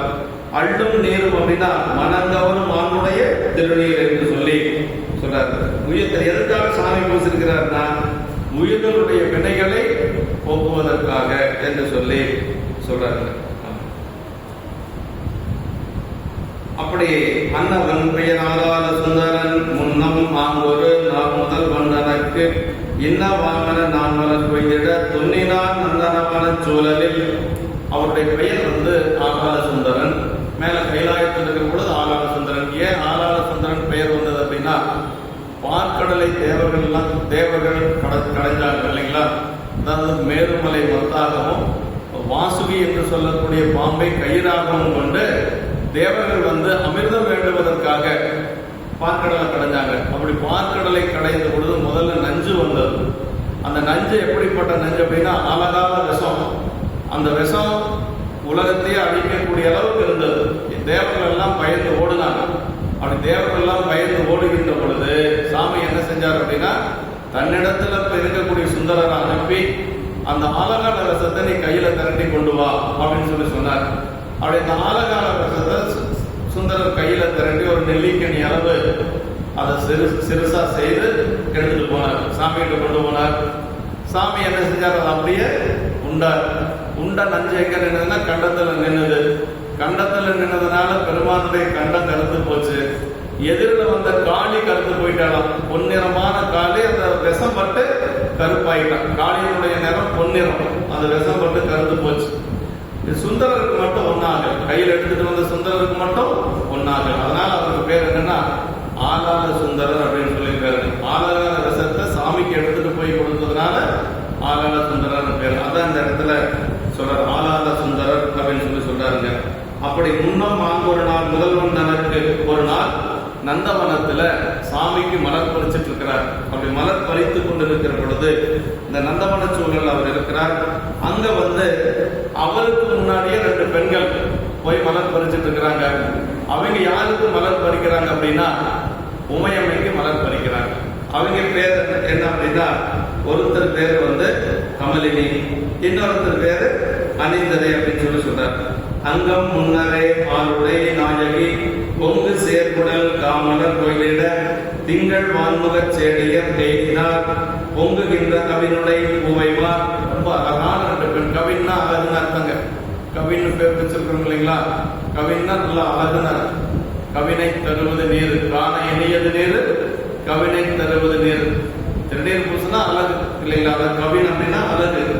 அங்கு முன்னர் அந்த நந்தவனத்திலே சுந்தரமூர்த்தி சாமிகள் மலர் பறிக்க போவதற்கு முன்பாக அந்த 2 பெண்களும் மலர் பறிச்சிட்டு இருக்கிறாங்க. உயிர்களை எல்லாம் ஆளுடைய அம்மையாரது குரலுக்கு ஆகின்ற மலர்களை கொய்து இடும் பொருட்டு. இப்ப மலர்களை நம்ம எல்லா மலரும் எது கிடைக்குதோ அதை வாங்கிக்கிறோம். அப்படி அல்ல, சிவபெருமானுக்கு சார்ந்தக்கூடிய மலர்கள்னு தனியா இருக்கு. அதே மாதிரி உமையம்மைக்கு சார்ந்தக்கூடிய மலர்கள்னு தனியா இருக்கு. அந்தந்த மலர்களை பார்த்து பறிப்பாங்களாம். இப்ப இந்த 2 பேரும் கமலினி அணிந்தது எப்படின்னா உமையம்மைக்கு தேவையான மலர்களை பறிச்சிட்டு இருக்காங்க. இப்ப இவர் பெருமானுக்கு தேவையான மலரை பறிக்கிறதுக்கு அங்க போகப்படுறார். அதான் அந்த பாட்டில் சொல்றாரு. அப்படி கொய்து இடும் பொருட்டு முழுமதி போன்ற ஒளி வீசும் முகத்தையும் மேல் மேல் பொங்கையிலும் அழகினையும் உடைய பூவைமார்களாகிய சேடியர்கள் 2 இருந்தனர். 2 பேரும் எப்படிப்பட்ட அழகு அப்படிங்கிறது கருத்தாட்கொண்ட புராணத்துல சொல்லுவார். கருத்தாட்கொண்ட புராணத்தில் அம்மாவுடைய அழகை பற்றி சொல்லுகின்ற பொழுது ஒரு கற்பகத்தின் பூங்கொம்போ காமந்தன் பெருவாழ்வோ பொற்புடைய புண்ணியத்தின் புண்ணியமோ புயல் சுமந்து விற்குவலை பவளமலர் மதிபூத்த விரை கொடியோ அற்புதமோ சிவனருளோ அரியன் என்று அதிசயத்தார் என்று சொல்லி சேக்கிழ பெருமான் கமலினி என்று சொல்லக்கூடிய பரவினாச்சியாருடைய அழகை பற்றி சொல்லுகின்ற பொழுது சொல்வார். அதே மாதிரி சங்கிலியாருடைய அழகையும் அதே மாதிரி திருவொற்றியூர்ல சொல்வார். இங்க அந்த இதை என்ன சொல்றாருன்னா பொங்குகின்ற கவனுடைய கோவைமார் என்று சொல்லி அப்படிப்பட்ட அழகுடைய அவங்களுடைய பெயர் என்ன அடுத்த பாட்டில் சொல்றாருங்க. அந்த மெல்சீர் அணிந்ததை ஆயுடல் கந்த மாலை கமலினி என்பவர் கொந்து கொண்ட திருமலர் கொய்மொழி வானவர் ஈசர் அருள் என. அதாவது அங்க 2 பேருடைய பெயர் என்னன்னா ஒருத்தர் பேர் அணிந்ததை அப்படின்னு சொல்லி, இன்னொருத்தர் பேர் கமலினி என்று சொல்லி. இந்த 2 பேருடைய பெயர் அவங்க பெருமானுடைய திருவருளால அந்த நந்தவனத்துக்கு வராங்க. இதில் சுயபுராணம் சொல்லக்கூடாது, இருந்தாலும் அந்த ஒன்று மட்டும் சொல்லிக்கிறேன் நான். அடியார் வந்து எங்கள் குருநாதர் ஐயா கேட்ட புராணம் கேட்குற பொழுது எனக்கு பெண் குழந்தை இல்லை. எப்படின்னா 1998 அந்த மாதிரி ஐயா குருநாதர் ஐயா வகுப்பு நடத்துனாங்க. மோகன்ராஜ், சந்திரன், நாங்கள்லாம் பெருமாநல்லூர், அப்புறம் விஜய் மகெல்லாம் 2 பக்கமே வகுப்புக்கு போவோம். அப்போ 98 இல்லைன்னா 99 இருக்கு அந்த இதில் ஒரு 26 வருஷத்துக்கு முன்னாடி. அப்போ அடியனுக்கு வந்து பெண் குழந்தை இல்லை, ஒரு பையன்தான். பெண் குழந்தை பிறந்தா கமலினி அப்படின்னு பெயர் வைக்கலாம். அதுக்கு முன்னாடி இந்த கமலினிங்கிற பேர் எனக்கு தெரியாது. அது திருமலை சிறப்பு படிக்கிற பொழுது அந்த பேர் வந்தது, கமலினி அணிந்ததை என்று சொல்லி பேர் வந்தது. இந்த கமலினிங்கிற பேர் வைக்கலான்றது. அப்புறம் 2000 எங்கள் பொண்ணு பிறந்த பொழுது வேற எதுவுமே பார்க்கலன்னாங்க. கமலினி அப்படின்னு சொல்லி ஐயாவுக்கு வீட்டுக்கு போய் பெயர் வச்சோம். அந்த கமலினி அப்படிங்கிறது தான் கைலாயத்தில் வந்து கமலினிங்கிறது தான் மண்ணுலகத்தில் திருவாரூரில் வந்து மரவினாச்சியாராக அவதரித்தது. அப்போ குழந்தையா இருக்கிற பொழுது மருத்துவமனைக்கெல்லாம் எடுத்துகிட்டு போவோம் இல்லைங்களா. அப்போ டாக்டரு கேட்குறாரு, இது எந்த நடிகையினுடைய பேர் அப்படின்னாரு. இது நடிகையினுடைய பேர் இல்லைங்க சார், இது வந்து 7ஆம் நூற்றாண்டுல இதெல்லாம் கைலாயத்தில் சாமியினுடைய பேருங்க அப்படி கேட்டால் அப்படி சொல்லிடுறதா அப்படிங்கிறாரு. அப்போ அவன் நம்பலை. அப்படின்னா அது சுத்தமான தமிழ் இதெல்லாம் இருக்கு. கமலினி இருக்கு, அணிந்தது இதெல்லாம் இருக்கு. நமக்கு நிறைய மானி, மங்கைக்கரசியாருடைய பேர் மானி, இப்படியெல்லாம் குழந்தைகளுக்கு பேர் வைக்கிறது நம்ம இந்த மாதிரி பெரிய மானத்திலிருந்து வைக்கணும் அப்படிங்கிறதுக்காக நான் சொல்ல வரேன், வேற ஒன்றும் இல்லை. இல்லைன்னா அதை சொல்லணுங்கிற அவசியம் இல்லை. ஆனால் எங்கள் ஐயா வகுப்பு நடத்துகிற பொழுது இந்த பேரெல்லாம் தெரிஞ்சதுனால நாங்கள் வைக்க முடிஞ்சது. 2000 எங்கள் பாப்பா பிறந்த பொழுது வைக்க முடிஞ்சதுங்க கமலினி என்று சொல்லி. அதுக்கு பிறகு நிறைய குழந்தைகள் கமலினி வச்சிருக்கிறாங்க. அவர் அணிந்ததையும் பேர் வச்சிருக்கிறாங்க. 2 குழந்தை பிறந்தா கமலினி அணிந்ததையும் வைக்கிறாங்க. இந்த பெண்கள் பேர் வந்து கமலினி அணிந்தது என்று சொல்லி சொல்றார். வானவர் ஈசர் அருள் என என்று சொல்லி, அதாவது தேவதேவனாகி சிவபெருமானது திருவருளே இது என்னும்படியாக வந்து எப்படி வந்தாங்கன்னா இறைவனுடைய திருவருளே வந்தது போல அந்த 2 பெண்கள் வந்து இப்ப நந்தவனத்துல மலர் பறிச்சிட்டு இருக்கிறாங்க. அப்படி மலர் பறித்து கொண்டு இருக்கிற பொழுது இவர் அப்படி அந்த பக்கம் பார்த்தார். வேற ஒண்ணுமே செய்யல. அந்த பெண்கள் வருவாங்கலாம் அவருக்கு தெரியாது. வர்ற நேரம் பார்த்து போலான்னெல்லாம் அவர் ஒன்றும் ஏற்பாடு பண்ணி எல்லாம் போகல. அந்த பெண்களும் வந்தாங்க, இவரும் போனாரு, பக்கத்தில் இருந்தாங்க, திரும்பி பார்த்தாங்க, அவ்வளவுதான். வேற ஒன்றும் செய்யல. ஏன் திரும்பி பார்த்தாங்க அப்படிங்கிற காரணத்தை சொல்றாரு சேக்கிழ பெருமான். அதாவது மாதவம் செய்த தென்திசை வாழ்ந்திட, இதான் ரொம்ப முக்கியங்க. ஏன் சுந்தரமூர்த்தி சாமிகள் மண்ணுலகத்துக்கு வந்தார் அப்படிங்கிறதுக்கான காரணமே இந்த பாட்டு தான். ஆமா, அவருடைய மண்ணுலகத்துக்கு பெருமானுடைய திருவடியில் இருக்கக்கூடிய ஒருத்தர் ஒரு மண்ணுலகத்துக்கு மீண்டும் வரதுன்னா ஏதாவது ஒரு காரணம் வேணும், இல்லைன்னா அவர் வரமாட்டார். ஏன்னா இறைவன் திருவடி கிடைக்கிறதே ரொம்ப பெருசு. அப்படி கிடைச்சு அந்த திருவடியை விட்டு வர்றது அப்படின்னா ஒரு பெரிய காரணம் வேணும். அதுக்கு என்ன காரணம் அப்படின்னா எதான் சொல்றாரு, மாதவம் செய்த தென்திசை வாழ்ந்துட தீதில்லா திருத்தொண்ட தொகை தர போதுவார் ஒரு மேல்மணம் போக்கிட காதல் மாதரும் காட்சியில் கண்ணினார்கள். அதாவது இந்த தென்திசை வாழ வேண்டும் என்பதற்காக. அப்புறம் இன்னொன்று என்னன்னா தீதில்லா திருத்தொண்ட தொகை தர, அதுதான் ரொம்ப முக்கியம். அதாவது அது வரைக்கும் சுந்தரமூர்த்தி சாமிகள் இங்க வர்ற வரைக்கும் 8ஆம் நூற்றாண்டு வரைக்கும் திருத்தொண்ட தொகை கிடையாது. எல்லா பதிகம் இருக்கு, திருத்தொண்ட தொகை கிடையாது. திருத்தொண்ட தொகை என்ன அப்படின்னா அடியாருடைய சிறப்பை சொல்லக்கூடியது இல்லைங்களா. தில்லைவாழ் அந்தந்த மணியாக்கு மணியன் திருநீலகண்டத்து குயவனாக்கடியன் இல்லையே என்னால் இயல்வகைக்கு மணியன் இளையான் தன் குடிமாறன் அடியாக்கு மணியன் வெல்லுமா மிக வல்ல மெய்ப்பொருளுக்கடியன் விரிபொருள் சொல்கின்றையார் விளவிண்டற்கடியன் அல்லிமென் முல்லையந்தார் அலநீதிக்கடியன் ஆரூரன் ஆரூரில் அம்மானுக்கார். கடைசி பார்க்க மன்னிய சீர் மறைநாவல் என்ற ஒரு பூசல் அந்த பதிகத்தில் வரும் இல்லைங்களா. இப்ப இந்த பாட்டுல என்ன சிறப்பு என்னன்னா மற்ற பதிகங்கள் எல்லாம் இறைவனுக்கு நம்ம காலையில் அம்மா நடத்தினாங்க, எல்லாமே இறைவனுடைய பெருமைகளை சொல்லக்கூடிய மற்ற பதிகள் எல்லாமே எல்லாம் நம்மளோட 12 திருமுறைகள் அத்தனையுமே இறைவனுடைய பெருமைகளை சொல்லக்கூடியது. ஆனா இந்த ஒரு பதிகம் மட்டும் அடியாருடைய பெருமைகளை சொல்லக்கூடியது, அடியாருடைய திருவடியை வணங்கக்கூடியது. என்ன சொல்றாரு அப்படின்னா ஒரு பெரியவர் திருச்சிராப்பள்ளி ராகவன் ஐயான்னு ஒரு 2 வாரத்துக்கு முன்னாடி திருவடி அடைஞ்சிட்டார். ஐயா அம்மாவுக்கெல்லாம் தெரியும். அதாவது பெரிய புராணம் 4286 பாட்டும் உரையோட மனப்பாடம் இருக்கு. அது மட்டும் அல்ல, தேவாரம் அத்தனை பதிகமும் மனப்பாடங்க. அவர் என்ன சொல்றாருன்னா ஞானசம்பந்த பெருமான் 385 பதிகம் பாடியிருக்கிறார். எவ்வளவு? 385 பதிகம். அதே சுந்தரமூர்த்தி நம்முடைய அப்பர் சாமிகள் 310 பதிகம் பாடியிருக்கிறார்.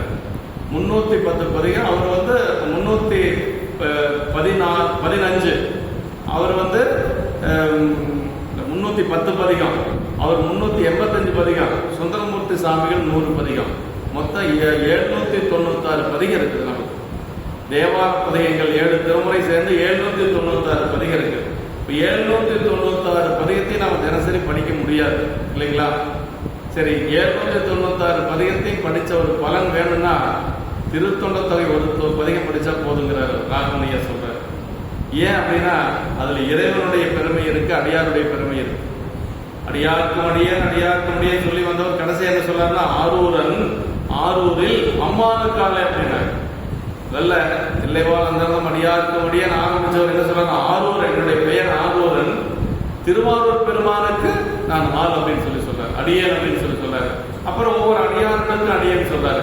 அதனால இந்த ஒரு பதிகத்தை படித்தோம் அப்படின்னா, பாடணும் அப்படின்னா 796 பதிகத்தை பாடிய பலன் உண்டு அப்படின்னு சொல்லி சொல்றாரு, அடிச்சு சொல்றாரு. அதுதான் உண்மையும் கூட. ஏன்னா சிவபெருமானே வந்து அடியெடுத்து கொடுத்தது இந்த பதிகம். இன்னொன்னு, இறைவன் தன்னை பற்றி பாடுவதற்கு சுந்தரன் அடியெடுத்து கொடுத்தார். எப்படி அடியெடுத்து கொடுத்தார் அப்படின்னா, சொற்றமில் பாடுகின்றார் தூமரை பாடும் வாயால் அப்படின்னு, நமக்கும் அன்பின் பெருகிய சிறப்பின் கச்சனை பாட்டேயாகும் ஆதலால் மண்மேல் நம்மை சொற்றமில் பாடுகின்றார் தூமரை பாடும் வாயால். இதுதான் பெரிய புராணத்தில் சொல்லியிருக்கு. அதாவது சாமி பாட சொல்றாரு. அப்படி பாட சொல்ற பொழுது சுந்தரர் சொல்றாரு, என்ன சொல்றாரு? அதாவது போதிலாமதே நாயேன் குணப்பெரும் கடலே, போதிலாமதே குணப்பெரும் கடலே நாயேன் யாதினை அறிந்து என் சொல்லி பாடுகிறேன் அப்படின்னாரு. அப்பதான் அவர் என்ன சொல்றாருன்னா, பித்தன் என்றே பாடுவாய், நீ பித்தான்னு தானே என்ன முதல்ல சொன்ன, பித்தன் என்றே பாடுவாய்ன்னு சொன்னாருங்க. அப்பதான் வந்து இறைவனை அடியெடுத்து கொடுத்தது. சொற்றமில் பாடுகின்றார் தூமரை பாடுவாயான்னாரு. சும்மா சொற்றமிழால் பாடுனாரு. திருவாரூர்ல அடியார்களை பற்றி பாட சொல்லுகின்ற பொழுது சாமி கிட்ட போய் கேட்கிறார் அவரு. சுந்தரர் கேட்கிறாரு, இவருக்கு யார் அடியனாக பண்ணுனார் என்னால் என்று பரமதான் பரவி சென்றார் அப்படின்னாரு. அதுக்கு சாமி அவங்க பெருமைகளை எல்லாம் சொல்றார். நீர் பெருமையால் தம்மை எப்பார், வேணால் எம்மை பெற்றார், பொறுமையால் உலகை வெல்வார், ஊனமே ஒன்றும் இல்லார், அருமையால் நிலையில் நின்றார், அன்பினால் இன்பம் மாறுவார், இருமையும் கடந்து நின்றார், இவரை நீ அடைவாய் என்று சொல்லி அந்த தேவாசிரிய மண்டபத்தில் இருக்கக்கூடிய அடியாருடைய பெருமைகளை எல்லாம் சொல்லி, அதற்கு மேல என்ன சொன்னார் அப்படின்னா, சாமி நீதியால் அவர்கள் தம்மை பணிந்து நீ நிறை சொல் மாலை போதிலா வாய்மையாலே பாடனால் போற அப்படின்னாரு. இங்க என்ன சொன்னார்? சொற்றமிழ் சொன்னார் இல்லைங்களா? அங்க என்ன சொல்றார் அப்படின்னா, இதே ஆரூர் பெருமான் நீதியால் அவர்கள் தம்மை பணிந்து நிறை சொல் மாலை அப்படின்னாரு. நிறை சொல் மாலைன்னா ஒருபடி மேல போகுது. அங்க சொற்றமிழ் தன்னை பற்றி பாட சொல்லுகின்ற பொழுது சொற்றமிழ் பாடுகின்றார் அப்படின்னு. இங்க என்ன சொல்லாருன்னா, நிறை சொல் மாலை அதை எப்படி பாடணுமா? போதிலா வாய்மையாலே அடியார்களை பாடணும். அடியார்களை பாடுற பொழுது எந்த குற்றமும் வந்துடக்கூடாது. சாமியை பற்றி கூட எப்படி வேணாலும் பாடிக்கலாம், தப்பு இல்லை. ஆனா அடியார்களை பற்றி பாடுகின்ற பொழுது எந்த குற்றமும் வந்துடக்கூடாது. அதான் சொல்றார், நீதியால் அவர்கள் நம்மை பணிந்து நீ நிறை சொல் மாலை. என்ன சொல்றார்? போதிலா வாய்மையாலே பாடன அண்ணல் கூற அப்படின்னார் சேக்கிழார் பெருமான். அப்படின்னா அதற்கு பிறகு அவர் என்ன சொன்னார் அப்படின்னா, சுந்தரரு யாதினை அறிந்து என் சொல்லி பாடுகிறேன் அப்படின்னு. அடியாருடைய பெருமை எனக்கு என்ன சாமி தெரியும், நீங்க சொல்லுங்க நான் பாடுறேன்னு சொன்னதுக்கு பிறகுதான் இறைவனை அடியெடுத்து கொடுத்தார். தில்லைவாள் அந்தரதம் அடியாருக்கு அடியே அப்படின்னு இறைவனை அடியெடுத்து கொடுத்தார். அதற்கு பிறகு பதிகத்தை பாடினார். இப்படி பெருமையுடையது இந்த திருத்தொண்ட தொகைங்க. ஒரு பதிகத்துக்கு எத்தனை அடைமொழி சொல்றார் தெரியுமா சேக்கிழார் பெருமான்? இந்த பதிகத்தை பத்தி சொல்லுகின்ற பொழுது மெய்யடியார் சித்த நிலவு திருத்தொண்ட தொகைங்கிறார். நல்ல அடியாருடைய நெஞ்சை விட்டு நீங்காது இருக்குமா. அப்புறம் தென்தமிழ் பயனாயுள்ள திருத்தொண்ட தொகை அப்படிங்கிறார். தெளிவான புராணத்தில் சொல்றார். சேக்கிழார் பெருமானுடைய நான் சொல்றதெல்லாம் சேக்கிழார் பெருமான் சரியத்தில் சொன்னது. தென்தமிழ் பயனாயுள்ள திருத்தொண்ட தொகை, தமிழுக்கு ஒரு பயன் என்ன திருத்தொண்ட தொகை அப்படிங்கிறார். அப்புறம் என்ன சொல்றாரு? மூலமான திருத்தொண்ட தொகை அப்படிங்கிறார். எல்லாத்துக்கும் மூலமா இருக்கக்கூடியது திருத்தொண்ட தொகை. அப்புறம் என்ன சொல்றாரு? நாவைந்த திருத்தொண்ட தொகை அப்படின்னாரு. அப்புறம் உலகிய மறையடித்த திருத்தொண்ட தொகை அப்படிங்கிறாரு. இப்படி திருத்தொண்ட தீதில்லா திருத்தொண்ட தொகை அப்படின்னாரு. தீதில்லா திருத்தொண்ட தொகைங்கிறதுக்கு ஒரு சேகுனிய உரை சொல்றாரு. நம்முடைய தீமைகளை இல்லையாக செய்யக்கூடிய திருத்தொண்ட தொகை அப்படின்னாரு. நமக்கு இருக்கக்கூடிய தீமை என்ன அப்படின்னா, இருக்கிறதே பெரிய தீமை ஆணவ மனம் தான். இந்த பிறப்புக்கு காரணமாக இருக்கக்கூடியது ஆணவம் தானே. அந்த அந்த ஆணவமலை நீக்கணும்னா என்ன செய்யணுமா? நாம திருத்தொண்ட தொகை தினசரி படிக்கணும். ஆமாம், இரவும் பகலும் திருத்தொண்ட தொகை படிச்சுட்டே இருக்கணும். ஒரு நாளைக்கு 2 முறையாவது திருத்தொண்ட தொகை நாம படிக்கணும். வேற எந்த பதிகமும் எனக்கு படிக்கிறதுக்கு நேரம் இல்லை அப்படின்னா இந்த ஒரு பதிகத்தை படிக்கலாம். திருத்தொண்ட தொகை 11 பாட்டு. வாதியார் சாமிகள் என்ன சொல்றாரு அப்படின்னா, இறைவனை பற்றிய மந்திரங்கள் 11 சம்ஹிதா மந்திரங்கள் வடமொழியில. பஞ்சகர்ம மந்திரம் 5, சடங்க மந்திரம் 6. இந்த 11 மந்திரங்கள் தான் மூலமானது. நீங்க எந்த வேலையை செஞ்சாலும் சரி இந்த 11 மந்திரம் தான் வரும். அந்த 11 மந்திரங்களுக்கு இணையான ஒரு பதிகம் எது அப்படின்னா திருத்தொண்ட தொகை அப்படிங்கிறது. 11 பாட்டு இருக்கிறது. அதனால திருத்தொண்ட தொகை ஏன் இவ்வளவு தூரம் எடுக்கணும் அப்படின்னா, பெரிய புராணத்துக்கு நமக்கு அடிப்படையே திருத்தொண்ட தொகை தான் இல்லைங்களா? அதனால அவருடைய அவதாரம் திருத்தொண்ட தொகைக்காகத்தான் இந்த மனுடத்துக்கு வர. இல்லைன்னா அந்த பெண்களை அவர் பார்த்து அது கூட என்ன சொல்றாரு அப்படின்னா, போதுவார் மேல்மனம் போக்கிடாரு. அவர் பார்க்கல, சாமி மண்ணுலகத்துல கீழே அனுப்புறதுக்கு ஒரு காரணம் வேணும். அதனால அவருடைய மனசை அங்க போக செய்யறாரு. சிவபெருமானே போக செய்யறாரு.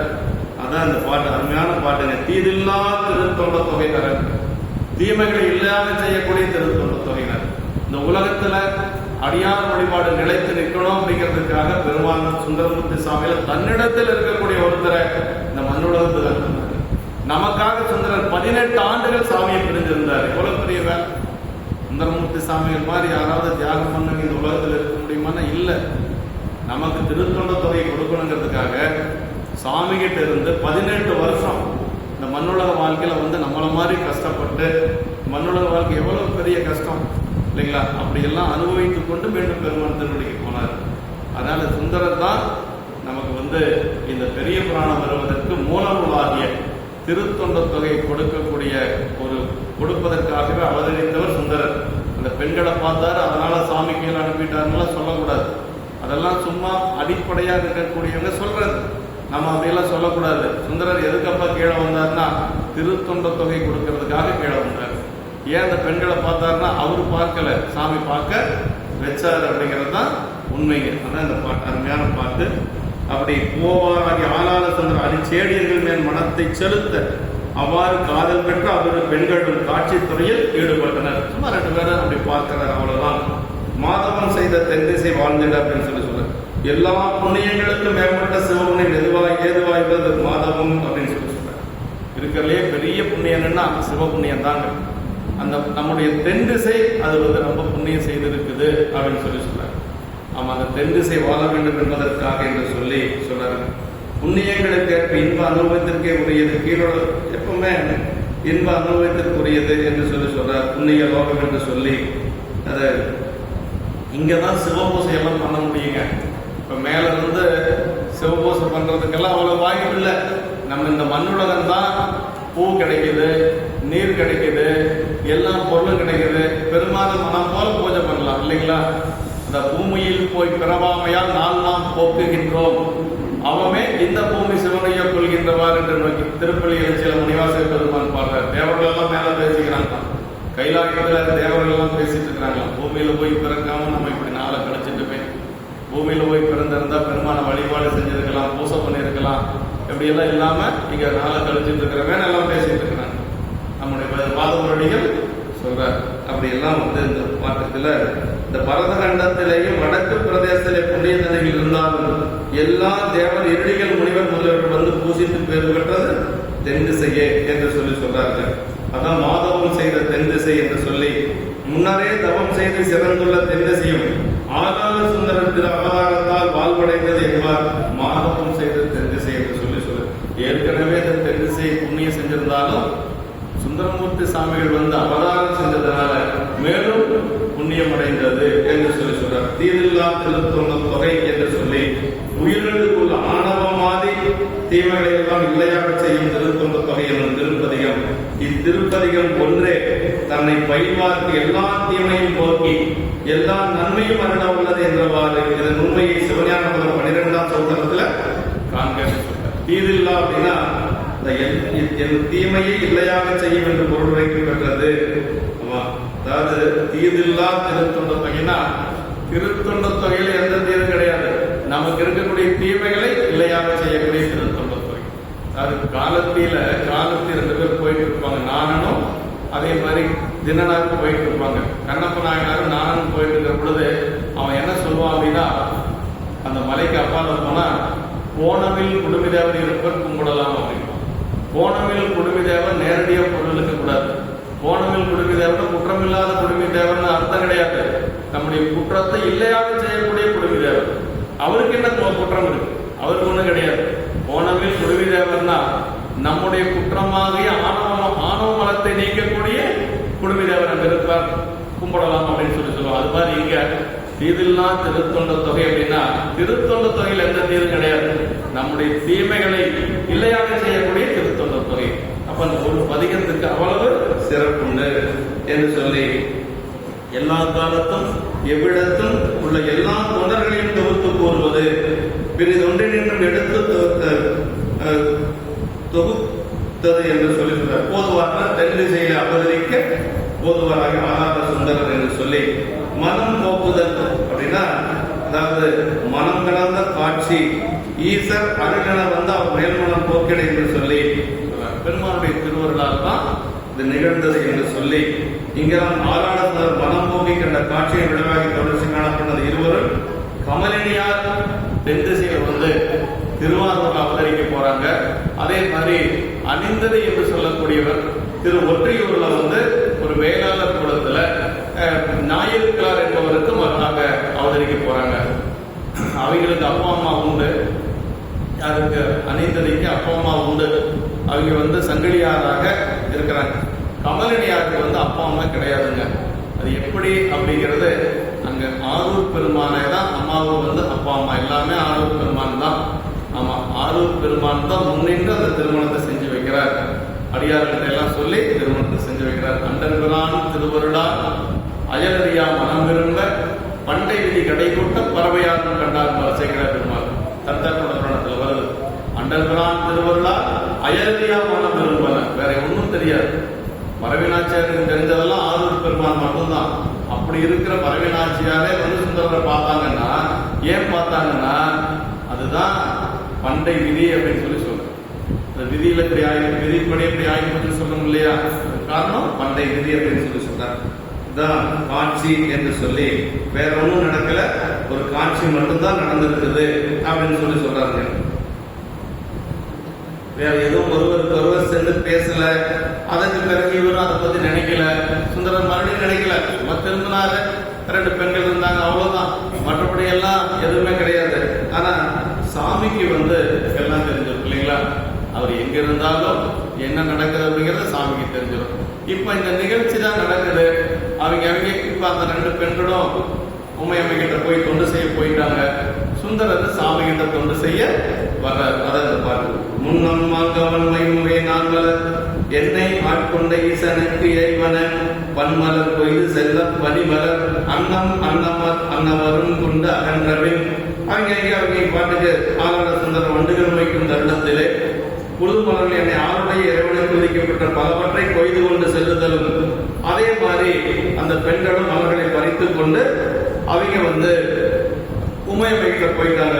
அவை போன உடனே அவங்ககிட்ட எல்லாம் உமையம்மையெல்லாம் ஒன்றும் கேட்கல. ஆனா சாமி பிடிச்சிட்டார். சுந்தரரை பிடிச்சிட்டு உடனே சொல்றார், ஆதி மூர்த்தி அவன் திறம் நோக்கிய மாதமேல் மனம் வைத்தனை தென் புவி மீது தோன்றி அம்மெல்லியலாருடன் காதல் இன்பம் கலந்து அனைவாயன. இதுதான் பெருமானுடைய அருள் ஆணைங்க. இதுதான் சாமி சுந்தரருக்கு கிட்ட ஒரு ஆணை. என்ன சொல்றாருன்னா, அந்த 2 பெண்களை நீ பார்த்துட்ட, அந்த பெண்களோடு மண்ணுலகத்திலே சென்று அந்த பெண்களோட இன்பம் அனுபவித்து அதற்கு பிறகு நீ மீண்டும் இங்க வரலாம் அப்படின்னு சொல்லி சொல்றாரு.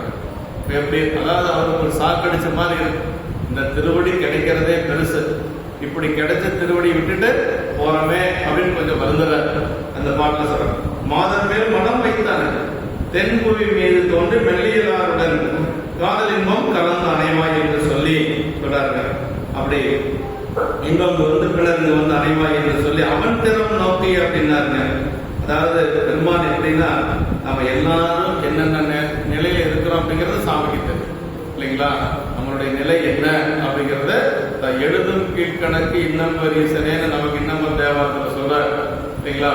அதாவது தொழுது தூமலர் தூவி துதித்து அழுது நாமொற்று அரற்றுகின்றாரையும் பொழுதுபோக்கி புறக்கணிப்பாரையும் எழுதும் கீழ்கணக்கு இன்னம் பரிசனே. நம்ம யாருக்கும் தெரியாத ஏதாவது செய்யலாம் நினைச்சா எல்லாத்துக்கும் மேல அவனுக்கு தெரியாம எதுவுமே செய்ய முடியாது. இப்ப சுந்தரர் அது மாதிரி சாமி பார்த்துட்டார், அதான் அவன் திறன் நோக்கியே என்று சொல்லி சொல்றாருங்க. அப்படியே கலந்து அணைவாய் என்று சொல்லி அது இன்பம் கலந்து அந்த பெண்களோடு அதற்கு பிறகு நீ மீண்டும் இங்க வா அப்படின்னு சொல்லி சொல்றார். இப்ப சுந்தரருக்கு என்னதான் சொல்றதுன்னே தெரியல. என்ன சொல்றாருன்னா அப்படியே கலங்குறாரா, கைகள் அஞ்சலி கூப்பி கலங்கினான் செய்ய சேவடி நீங்கும் சிறுமையே மையல் மானுடமாய் மயங்கும் வலி ஐயனே தடுத்து ஆண்டு அருள் செய் என. ரொம்ப முக்கியமான இடங்க. சாமி உங்களுடைய ஆணையை நான் ஏற்றுத்தான் ஆகணும் இல்லைங்களா? ஆனா ஒரு கலக்கு என்னன்னா உங்க திருவடியை விட்டு போறமே அப்படின்னு ஒரு வருத்தம் தான். அதை செய்ய சேவடி நீங்கும் சிறுமையே, கிடைக்க முடியாத திருவடி கிடைச்சு அதை விட்டுட்டு போறோமே என்று சொல்லி கொஞ்சம் வருந்துறார். ஆனா வருந்தி என்ன சொல்றாரு அப்படின்னா, இந்த ரெண்டு பெண்கள் யாருன்னு எனக்கு மண்ணுலகத்துக்கு போனா தெரியாது இல்ல, இவங்க யாருன்னு எனக்கும் தெரியாது, நான் யாருன்னு சொல்லி அவங்களுக்கும் தெரியாது. வேறு பெண்களிடத்தில் என்னுடைய மனம் செல்லுகின்ற பொழுது பெருமானே நீங்கள் தடுத்தாற் கொள்ள வேணும் அப்படின்னு சொல்லி ஒரு விண்ணப்பத்தை சாமி கிட்ட வைக்கிறார். ஏன்னா ஒரு பிறப்பு மாறுது அப்படிங்கிற பொழுது போன பிறப்புல நடந்தது தெரியாது. அதனால வேறொரு பெண்ணிடத்தில் என் மனம் செல்லுகின்ற பொழுது நீங்கள் என்னை தடுத்தாற் கொள்ள வேண்டும் ஒரு விண்ணப்பத்தை சாமிகிட்ட வைக்கிறார். அதனால்தான் முதல் திருமணம் திருவெண்ணைநல்லூர்ல சடங்கு விசுவாசருடைய மகளார் திருமணத்தை சாமி அதே மாதிரி தடுக்கிறார். சுந்தரர்கிட்ட உறுதி கொடுத்திருக்கிறார் தடுத்தார் அப்படின்னு சொல்லி. அதனாலதான் தடுத்தாற் கொண்ட புராணம்னு அதுக்கு பேருங்க. தடுத்தாற் கொண்ட புராணம் நின்று போன கல்யாணம் தான். ஆனா நின்று போன கல்யாணத்தை பத்தி சொல்ல வந்த சேக்கிரார் என்ன சொல்லாருன்னா, அந்த கல்யாணத்தை சொல்றதுனால நான் உய்வடைந்தேன் அப்படிங்கிறார். ஒரு மன திறத்தின் நன்கு நிகழ்ந்தது மொழிவே உய்தேன் அப்படிங்கிறார். அதை சொல்றது படிக்கிறது கேட்கறது அவ்வளவு புண்ணியமா. இது தடுத்தாற் கொண்ட புராணம். அது சுந்தரருக்கு திருமணம் தடுத்து ஆட்கொள்கின்ற வரைக்கும் அந்த பெண் வேற அப்படின்னு அவருக்கு தெரியாது. நம்ம யார் அப்படின்னு அவருக்கு தெரியாது. சாமி தான் வந்து தடுத்தார் அப்படிங்கிறது தெரியாது. கோயிலுக்கு போய் இறைவனே சொன்னதுக்கு பிறகுதான் அவருக்கு தெரியும். அதனால இந்த இடத்துல கைகள் அஞ்சலி கூப்பி கலங்கினான் அப்படின்னா, சரி சாமியே போக சொல்லிட்டார் அப்படின்னா, ரெண்டு பெண்கள் நல்ல அழகான பெண்கள், தேவலோக பெண்கள், ரெண்டு பேரும் மன்னோடு வர போறாங்க, அதெல்லாம் சாமியே பார்த்துக்குவாரு, நம்ம மகிழ்ச்சியா இருந்துட்டு வரலாம் அப்படியெல்லாம் அவர் நினைக்கல. என்ன சொல்றாரு பாருங்க, செய்ய சேவடி நீங்கும் சிறுமையர். இந்த மாதிரி ஒரு பெருமானுடைய திருவடி அதை விட்டுட்டு போறமே என்று சொல்லி வருந்துறார் பெருமானிடத்துல. செம்மையாகிய சிவந்த திருவடிகளை பிரிந்து ஐயனே இங்கு நின்று நீங்கும் சிறுமையுடையவனாகிய மயக்கம் பொருந்தி மானுட பிறப்பில் பிறந்து மயங்கும் போது தேவரீர் வந்து அம்மயக்கத்தில் இருந்து தடுத்து என்னை ஆட்கொண்டு அருள் செய்ய வேண்டும் என்று சொல்லி இந்த விண்ணப்பத்தை பெருமானிடத்துல வைக்கிறார். அதான் அப்படி செய்ய சேவடி இயற்கையாகவே செப்பமாக திருந்திய சிவன் திருவடி என்று சொல்லி சொல்றார். நீங்கும் சிறுமைன்னா அதாவது என்ன சொல்றாருன்னா, இந்த திருவடியில நிரந்தரமா இருக்கக்கூடிய ஒரு வாய்ப்பு எனக்கு கிடைக்காத போயிருச்சு, அவனது சிறுமையுடையவனாக ஆகிவிட்டேன் என்று சொல்லி கொஞ்சம் மனம் வருந்தி கீழே வர்றார். மையல் மானுடம்னா மையல் அப்படின்னா மயக்கங்க. இப்போ நம்ம என்னன்னா பெத்தத்தில் இருக்கிறோம். நம்ம ஆன்மாவுக்கு 3 நிலை என்னன்னா கேவலம், சகலம், சுத்தங்க. இப்போ இந்த சகலத்தில் எப்படி அப்படின்னா நிலையில்லாதெல்லாம் நிலையாக நம்ம மனசு நினைக்கும். நிலையான பொருளை நிலையான பொருள் நினைக்காது இல்லைங்களா? அந்த மாதிரி கொஞ்ச நேரம் இறைவனுடைய திருவருளை பற்றி சிந்திப்போம், அப்புறம் கொஞ்ச நேரம் என்ன ஆகும் உலகியலை பற்றி சிந்திப்போம். இதை கொஞ்சம் போய் வந்துட்டே இருக்கும். இந்த உலகியல் வாழ்க்கை அப்படிங்கிறது நம்மளை கொஞ்சம் அப்படி தொந்தரவு பண்ணிக்கிட்டே இருக்கும்.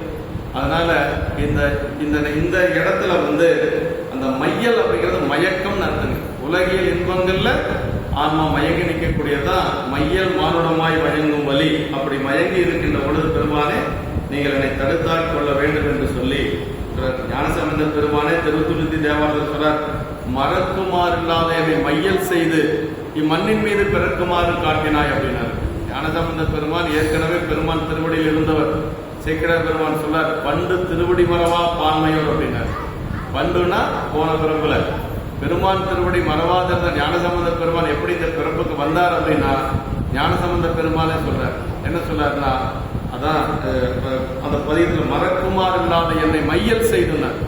இறைவன் திருவடியை மறக்காமல் இருந்தேன், ஆனாலும் பெருமான் ஒரு மயக்கத்தை செஞ்சு இந்த மண்ணின் மீது பிறக்குமாறு காட்டினான் என்று சொல்லி அவர் அப்ப இந்த மானுட பிறப்பு என்ன செய்யும் அப்படின்னா நமக்கு ஒரு மயக்கத்தை செய்யும் என்று சொல்லி அப்படியே அங்கநாதன் அதற்கு அருள் செய்தபின் நங்கை மானுடன் நம்பி மற்ற அத்திசை தங்கு தோற்றத்தில் இன்புற்று சாகவென்று அங்கன் அவன் செயலல்லாது அறைந்தனன் என்று சொல்லி சரி சாமி சுந்தரனை சொன்ன உடனே அப்படியே இருந்துட்டு வேறொரு பெண்ணிடத்தில் மனம் செல்லுகின்ற பொழுது நாம் கருத்தால் கொள்வோம் என்று சொல்லி அருள் செய்து அவரும் சரின்னு சொல்லி சொல்றார். அங்கநாதன் அந்த வேண்டுகைக்கு பெருந்தன்மையால் நான் இறைவன் அவ்வாறே ஆக என்று அறிவினார். பின்னர் அதன்படியே நம்பி அந்த நங்கை மானுடன் சொன்னார் தென்திசையில அருள் தங்கை மானுட பிறவிகளை போது இன்பம் கலந்து மீண்டும் இங்கு சார்கின்றார் என்று அங்கே அவரது வரலாற்று முழுமையும் உபமன்ய முனிவர் சொல்லி முடிக்கிறார். இப்படித்தான் உபமன்ய முனிவர் யார் என்று சொல்லிட்டு இருக்கார், தன்னுடைய சீடர்கள்கிட்ட சொல்லிட்டு இருக்கிறாரு. உபமன்ய முனிவர் இப்படி சீடர்கிட்ட சொல்லிட்டு இருக்கிறார் அப்படிங்கிறத சேக்கிழார் பெருமான் நமக்கு சொல்றார். இதுதான் பெரிய புராணம். அதாவது இது முதல்ல நடந்தது, அதை ஒரு பிளாஷ்பேக் மாதிரி நமக்கு சொல்லிட்டு இருக்கிறாரு. இப்ப சுந்தரர் எங்க அவதரிக்க போறார், திருநாவலூர்ல ஒரு சிவாசிரியர் குடும்பத்துல அவதரிக்க போறார். அதே மாதிரி பறவை நாச்சியார் திரு ஆரூர்ல கமலினி பறவை நாச்சியாராக திருவாரூர்ல அவதரிக்க போறார். அதே மாதிரி அணிந்ததை திரு ஒன்றியூர்ல ஞாயிறுக்கிழார் என்று சொல்லக்கூடியவருடைய மகளாக சங்கிலி நாச்சியாராக அவதரிக்கும். இவங்கெல்லாம் எப்படி மீண்டும் சுந்தரரை திருமணம் செய்து வரப்போறாங்க அப்படிங்கிறது நம்ம சரீரத்துக்குள்ள விரிவாக பார்க்கலாம் என்று சொல்லி இந்த அளவில் நம்ம நிறைவு செய்து கொண்டு அடுத்து நம்ம அடுத்த வாரம் இப்ப முனிவர் இப்படி எல்லாம் சொல்றாரு. மாணவர்கள் கேட்கிறாங்க, தென் திசை அப்படி என்ன புண்ணியம் செஞ்சிச்சு? சரி, தென் திசையில தான் போய் சுந்தரர் பிறக்கணுமா? இந்த ரெண்டு பெண்களும் தென் திசையில தான் அவதரிக்கணுமா? இந்த தென் திசையில போய் சுந்தரர் குளம்புரிய சுந்தரர் தென் திசையில் அவதரிக்கக்கூடிய அளவுக்கு தென் திசை என்ன தவம் செஞ்சது நீங்க எனக்கு சொல்லணும் அப்படின்னு சொல்லி முனிவர்கள் எல்லாம் கேட்கிறாங்க. அடுத்து சொல்ல போறாரு. தென் திசையில் ஒரு பெரிய தவம் என்னன்னா 5 தலங்கள் சொல்றாரு சேக்கிழார் பெருமான். உபமன்ய முனிவர் சொல்றார் 5 தலங்கள் முக்கியமா சொல்றார். சிதம்பரத்தை சொல்றார், அதற்கடுத்து திருவாரூர் சொல்றார், அப்புறம் காஞ்சிபுரம் சொல்றார், அப்புறம் திருவையாறு சொல்றார், அப்புறம் சீர்காழி சொல்றார். இந்த 5 தலங்கள் இந்த மண்ணுலகத்துல தென் திசையில் இருக்கிறது. இந்த தென் திசை செய்த ஒரு பெரும் தவம் என்று சொல்லி 274 பாடல்பட்ட ஸ்தலங்கள் இருக்கு. ஆனா உபமன்ய முனிவர் தன்னுடைய திருவாக்கின் மூலமாக சொல்லியது இந்த 5 தலங்கள். அது அடுத்த வாரம் நம்ம பார்த்து இந்த திருமலை சிறப்பு நிறைவு செஞ்சுக்கலாம். இந்த 5 தலங்கள் என்னன்னு பார்த்துட்டோம்னா திருமலை சிறப்பு நிறைவு. என்ன கேட்கிறாங்கன்னா அவங்க முனிவர்கள், சரி தென் திசையில போய் அவதரித்தார், தென் திசையில் அவதரித்தார் அப்படின்னா மாதவம் செய்த தென் திசை சொல்றீங்கல்ல, அப்படி என்ன அந்த தென் திசை மாதவம் செய்தது, அதுக்கு என்ன காரணம் நீங்க சொல்லுங்க அப்படின்னு சொல்லி கேட்கிறாங்க. அடுத்த அவர் என்ன சொல்றாருன்னா, இந்த தலங்கள் எல்லாம் இந்த தென் திசையில் இருக்க பெறுவது அந்த தென் திசை செய்த ஒரு பெரும் தவம் அப்படின்னு சொல்லி சொல்றார். அதற்கு சிதம்பரம் இதெல்லாம் ஒரு 5 தலங்களை சொல்ல போறார் என்று சொல்லி இந்த அளவுக்கு நாம் நிறைவு செய்து திருமலை சிறப்பு அடுத்த வாரம் அடுத்த வகுப்பில் நம்ம ஒரு வாரம் நிறைவு செய்வோம். என்றும் இன்பம் திரு முயல்வினால் ஒன்று காதலை துள்ளமும் மங்கிட மன்றுடார் அடியார் வான்புகள் நின்றதெங்கும் நிலவில் உலகலாம் வான்முகில் வளாது மலிவலம் சுரக்க மன்னன் போன்முறை அரசு செய்க குறைவில்லாத உயிர்கள் வாழ்க நான்மறை கரங்கள் நற்றவன் வெள்ளி கொள்க